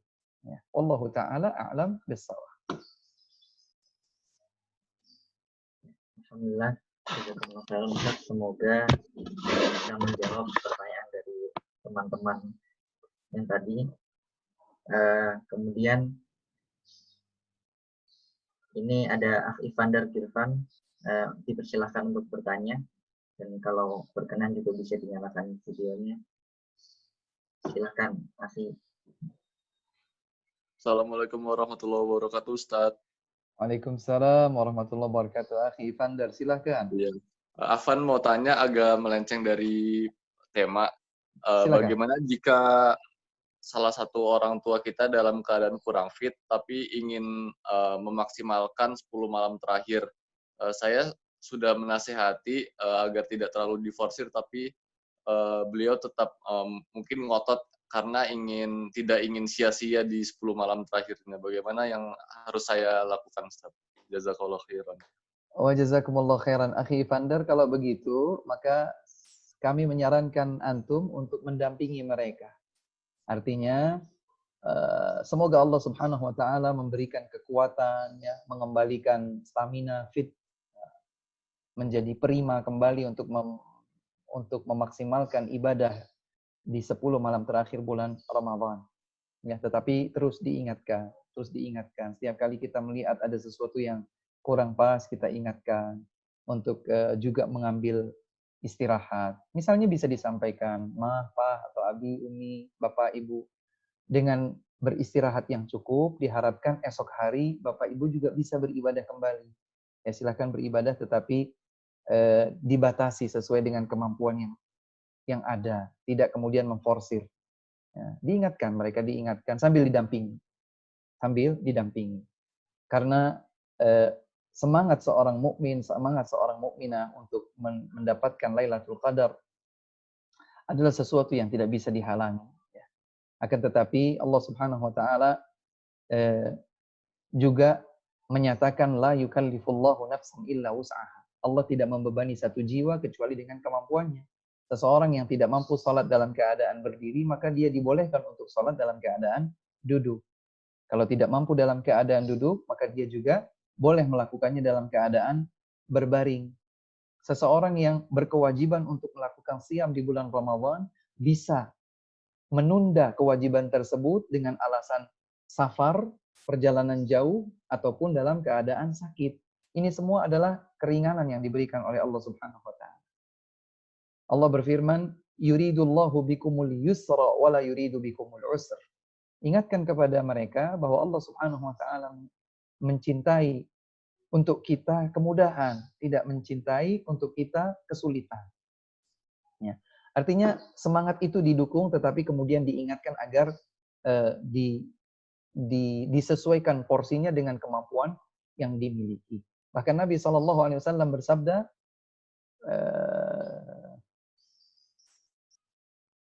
Nabi SAW menyatakan, Inna ad-dina yusrun. Sesungguhnya agama itu mudah. Walan yushadda hadzal dina ahadun illa ghalabah. Dan tidak ada yang dapat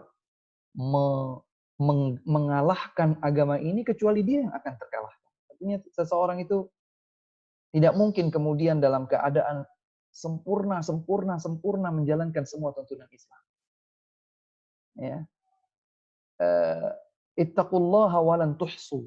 Kata Nabi SAW dalam hadis yang lain, bertakwalah kalian kepada Allah, kalian juga tidak selalu dalam keadaan sempurna menjalankan ketakwaan. Ada saja bagian-bagian tertentu kita dihadapkan dengan keterbatasan kemampuan dan lain sebagainya. Artinya, kami sarankan kepada Akhi Ivander ya, untuk mendampingi orang tua, ya, untuk mengingatkan mereka. Kemudian tatkala mereka membutuhkan bantuan kita segera tanggap untuk memberikan bantuan tersebut dan seterusnya. Semoga Allah Subhanahu wa taala menganugerahkan kepada kedua orang tua antum dan kita semua ya kondisi yang fit, yang prima untuk bisa memaksimalkan ibadah diri kita kepada Allah Subhanahu wa taala di sepanjang yang tersisa dari 10 malam terakhir bulan Ramadan ini. Allahumma amin. Wallahu taala a'lam.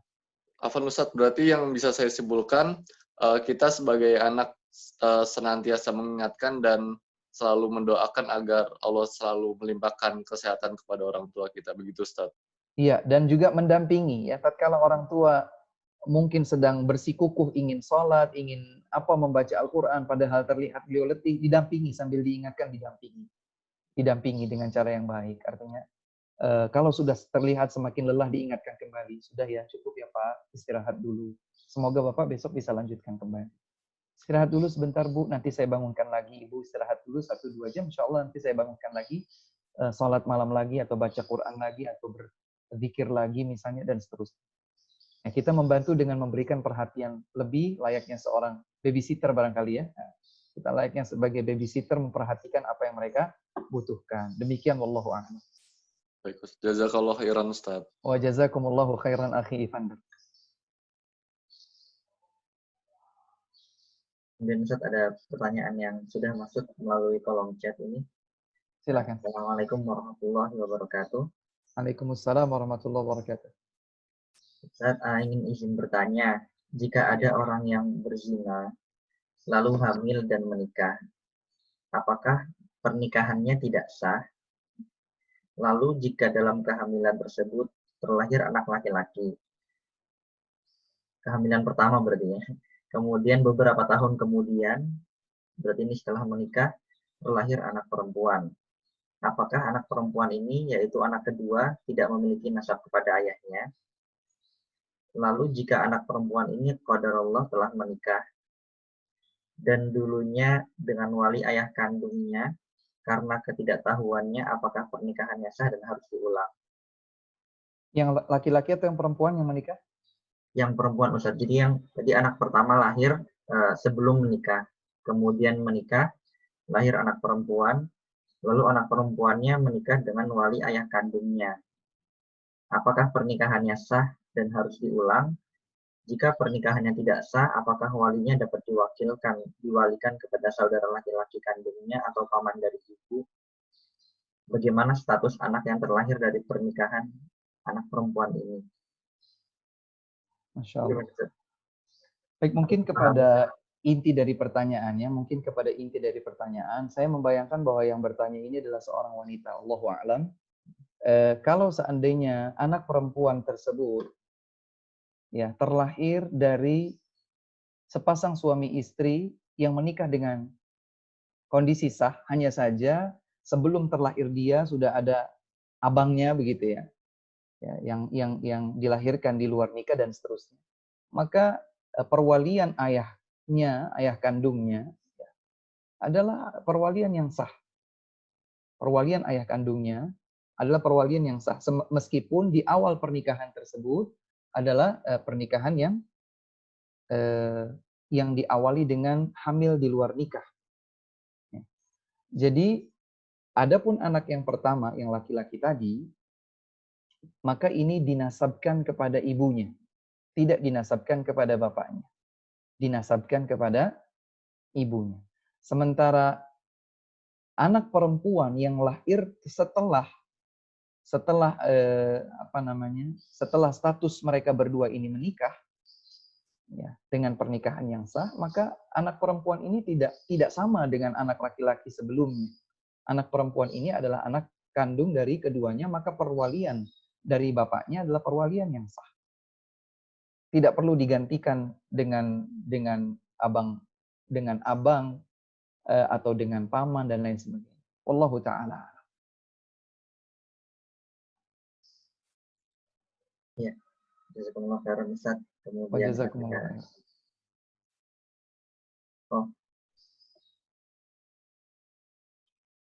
Beliau bertanya lagi Ustaz, melalui private, berarti meskipun menikah saat hamil tetap sah ya Ustaz pernikahannya?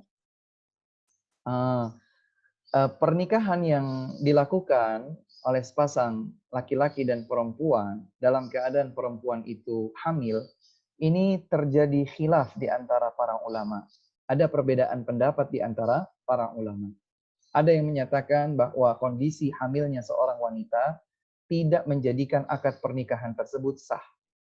Mengapa? Karena kondisi rahim wanita tersebut sudah terisi. Ya, padahal mestinya kondisi rahim seseorang yang sedang menikah adalah istibra, dalam keadaan steril, dalam keadaan suci, ya, tidak terisi. Sementara sebagian yang lain di antara para ulama menyatakan sah dengan syarat yang menikahinya adalah laki-laki yang membuatnya hamil. Namun ini pendapat yang tidak lebih kuat daripada pendapat yang pertama. Oleh sebab itu, wallahu ta'ala a'lam, bagi seseorang yang menikah dalam keadaan hamil, hendaklah setelah anaknya terlahirkan dilakukan akad nikah berikutnya. Ya. Dilakukan akad nikah berikutnya. Seandainya pun kita mengambil mengambil pendapat sebagaimana sebagian para ulama yang menyatakan itu masih bisa disahkan, maka insya Allah anak yang terlahir dari kondisi pernikahan semacam itu tidak buru-buru untuk kemudian kita nyatakan adalah anak yang dilahirkan di luar nikah. Wallahu ta'ala.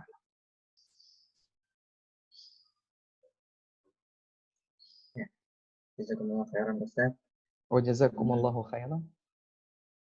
Kemudian ada pertanyaan terakhir juga mengenai orang tua Ustaz. Ingin bertanya bagaimana sikap kita kepada orang tua yang terkadang tidak mengerti keadaan anaknya. Sebenarnya anak ingin berbakti kepada orang tua dengan menuruti apa yang diinginkan oleh keduanya, tapi ayah atau ibunya justru memanfaatkan hal tersebut untuk memenuhi kebutuhannya, sedangkan anak tersebut juga dalam kondisi yang sulit. Apakah tetap wajib memenuhi keinginan orang tua itu? Yang pertama, kita bersabar ya terhadap kondisi orang tua yang mungkin belum sepenuhnya sejalan dengan pikiran kita, dan yang menjadi penengah dari kondisi tersebut adalah tuntunan Allah Subhanahu wa taala dan Rasulnya sallallahu alaihi wasallam. Maka sebisa mungkin kita tetap bisa memenuhi kebutuhan orang tua sekemampuan kita. Karena berbakti kepada kedua orang tua itu hukumnya wajib. Kecuali jika permintaan orang tua kita berbakti kepada mereka adalah untuk keluar dari ketaatan kepada Allah Subhanahu wa taala, barulah menjadi tidak wajib. Jadi kalau orang tua meminta kita untuk melakukan dosa, itu yang tidak boleh kita penuhi. Selama orang tua meminta kita sesuatu yang bukan dosa, ya, maka kita penuhi. Sekalipun itu memberatkan kita. Sekalipun itu kita rasakan sebagai sebuah kezaliman, sabarlah. Bahkan termasuk terhadap harta kita. Bukankah Nabi Muhammad SAW bersabda, "Anta wa maluka li abik." Engkau dan segenap hartamu adalah milik orang tuamu. Makanya salah satu di antara yang tidak ditegakkan hukum had mencuri berupa potong tangan dalam Islam adalah apabila seorang ayah mencuri dari harta anaknya sendiri. Jadi kalau ada seorang ayah atau seorang ibu mencuri dari harta anaknya sendiri, batasan pencurian yang semestinya jika pencurinya bukan orang tua sendiri, maka akan dipotong tangan. Tapi karena orang tua sendiri yang menghalangi orang tua tersebut dipotong tangannya adalah hadis ini, anta wa maluka li abik. Engkau dan segenap hartamu adalah milik ayah. Artinya bersabarlah, mencoba untuk tarik ulur semampu kita. Tetap santun, tetap bersabar. memenuhi keinginan orang tua semampu mungkin. Dan yakinlah bahwa dengan kita bertakwa kepada Allah, menjalankan bakti untuk orang tua, niscaya Allah akan berikan jalan keluar dan rizki dari arah yang tidak disangka. Wa may yattaqillaha yaj'al lahu makhraja wa yarzuqhu min haitsu la yahtasib. Kita bertakwa kepada Allah Subhanahu wa taala dengan berbakti kepada kedua orang tua semaksimal yang kita mampu. Maka dengan seperti itu Allah akan memberikan jalan keluar dan Allah akan melimpahkan rizki dari arah yang tidak disangka. Wa may yattaqillaha yaj'al lahu min amrihi yusra. Dan barang siapa yang bertakwa kepada Allah Subhanahu wa taala, Allah akan jadikan setiap urusannya mudah. Setiap urusannya mudah. Maka kita bersabar, terus berupaya untuk berbakti pada orang tua, memenuhi keinginan mereka semampu kemampuan kita, semampu yang kita miliki. Ya. Selanjutnya di luar itu, kita kembalikan kepada Allah Subhanahu wa taala. Semoga Allah memberikan kemudahan dan jalan keluar bagi setiap kesulitan yang sedang kita hadapi. Demikian wallahu taala. Ustaz, kemudian penanya menambahkan sedikit, Ustaz, kalau anaknya tidak bisa memenuhi keinginan tersebut, apakah dikatakan sebagai anak yang durhaka, Ustaz, jika tidak bisa memenuhi? Kalau seorang anak diminta untuk memenuhi keinginan orang tua dan anak tersebut tidak mampu, maka anak itu tidak dikatakan bersalah. Dan predikat durhaka seandainya juga dilontarkan oleh orang tua, maka Allah Subhanahu wa taala yang Maha tahu. Allah Subhanahu wa taala yang Maha tahu. Dalam sebuah hadis yang sahih, Nabi sallallahu alaihi wasallam bersabda, "Ridallah fi ridal walidain, wa sukhtullah fi sukhtil walidain." Ridha Allah ada pada ridha kedua orang tua. Kemurkaan Allah ada pada kemurkaan orang tua. Namun hadis ini dipahami adalah jika keinginan orang tua sesuai dengan tuntunan Allah Subhanahu wa taala. Apabila sebaliknya, maka tidak berlaku hadis ini. Contoh, ketika orang tua berkata, "Kamu tidak boleh menikah. Kalau kamu menikah, kamu akan menjadi anak yang durhaka." Padahal pernikahan yang wajar. Ya, pernikahan yang wajar yang dibutuhkan oleh seorang anak misalnya. Atau contoh yang lain, orang tua berkata, "Kamu tidak boleh sholat. Kalau kamu sholat, kamu jadi anak yang durhaka pada bapak atau ibu." Maka ini tidak berlaku hadis yang tadi disebutkan. Ridha Allah pada ridha orang tua, kemurkaan Allah pada kemurkaan orang tua tidak berlaku. Demikian pula misalnya ketika seseorang atau orang tua berkata kepada anaknya, "Kalau kamu tidak mau minum khamr, bapak marah kepadamu." Maka kita tidak boleh minum khamr. Sekalipun orang tua kita akan benci kepada kita, akan murka kepada kita, akan jengkel kepada kita. Karena itu adalah kemaksiatan kepada Allah Subhanahu wa ta'ala. Maka Nabi bersabda, "La ta'ata li makhluqin fi maksiatil khaliq." Tidak boleh taat kepada makhluk siapapun dia di dalam rangka berbuat maksiat kepada Allah Subhanahu wa ta'ala. Kembali kepada pertanyaan bahwa kalau seseorang tidak mampu memenuhi apa yang diinginkan orang tuanya, memang tidak mampu, artinya dia sudah berusaha dan memang terbentur jalan yang tidak mungkin dia tempuh misalnya, maka predikat yang disematkan orang tua bahwa anaknya tersebut durhaka, semoga tidak menjadi predikat yang benar layak dia sandang. Semoga tidak demikian. Dia bersabar, dia berkata, "Bu, doakan saya untuk menjadi anak yang berbakti ya, kepada bapak dan ibu. Dan semoga suatu saat nanti saya mampu memenuhi apa yang bapak dan ibu inginkan." Misalnya seperti itu. Sehikmah mungkin, sebaik mungkin kita sampaikan respon kita kepada orang tua dengan santun, dengan hikmah, dan berdoa kepada Allah Subhanahu wa ta'ala semoga diberikan jalan keluar yang terbaik. Wallahu ta'ala. Jazakumullah khairan, Ustaz. Wa jazakumullahu khairan. Ya, itu sudah jadi pertanyaan terakhir, insya Allah pada hari ini. Nah, sebenarnya Ana masih menyimpan beberapa pertanyaan pekan lalu, tapi Ana lihat yang bertanya tidak di sini, jadi mungkin kita undur sampai penanyanya hadir lagi insya Allah di majelis yang akan datang bismillah ta'ala. Baik. Mungkin sampai sini dulu Ustadz. Sebelum kita tutup, ada nasihat dari antum?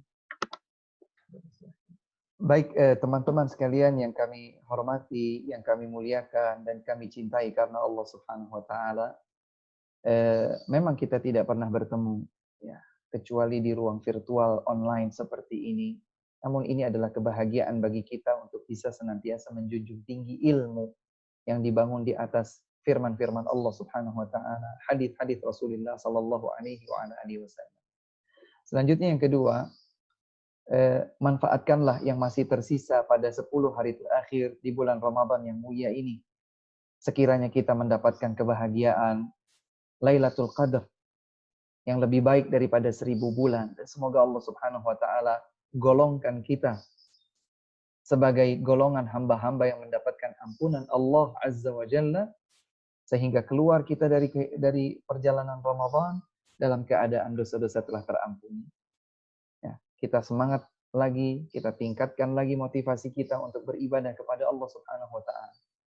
Kemudian specifically terhadap topik kita tentang akhlak, bahwa sesungguhnya akhlak yang paling mulia adalah akhlak yang dituntunkan di dalam kitabullah Al-Quran.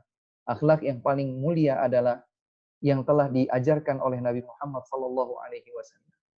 Maka bicara akhlak, bicara banyak hal yang sangat luas tentang agama ini.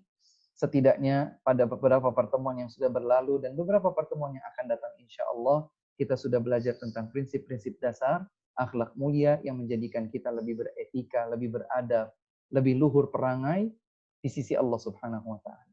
Ini saja dari kami. Semoga Allah Subhanahu wa Ta'ala mengampuni dosa-dosa kita, mengabulkan doa-doa kita, menerima dengan baik seluruh amal salih kita, tercatat sebagai kesalihan di sisinya.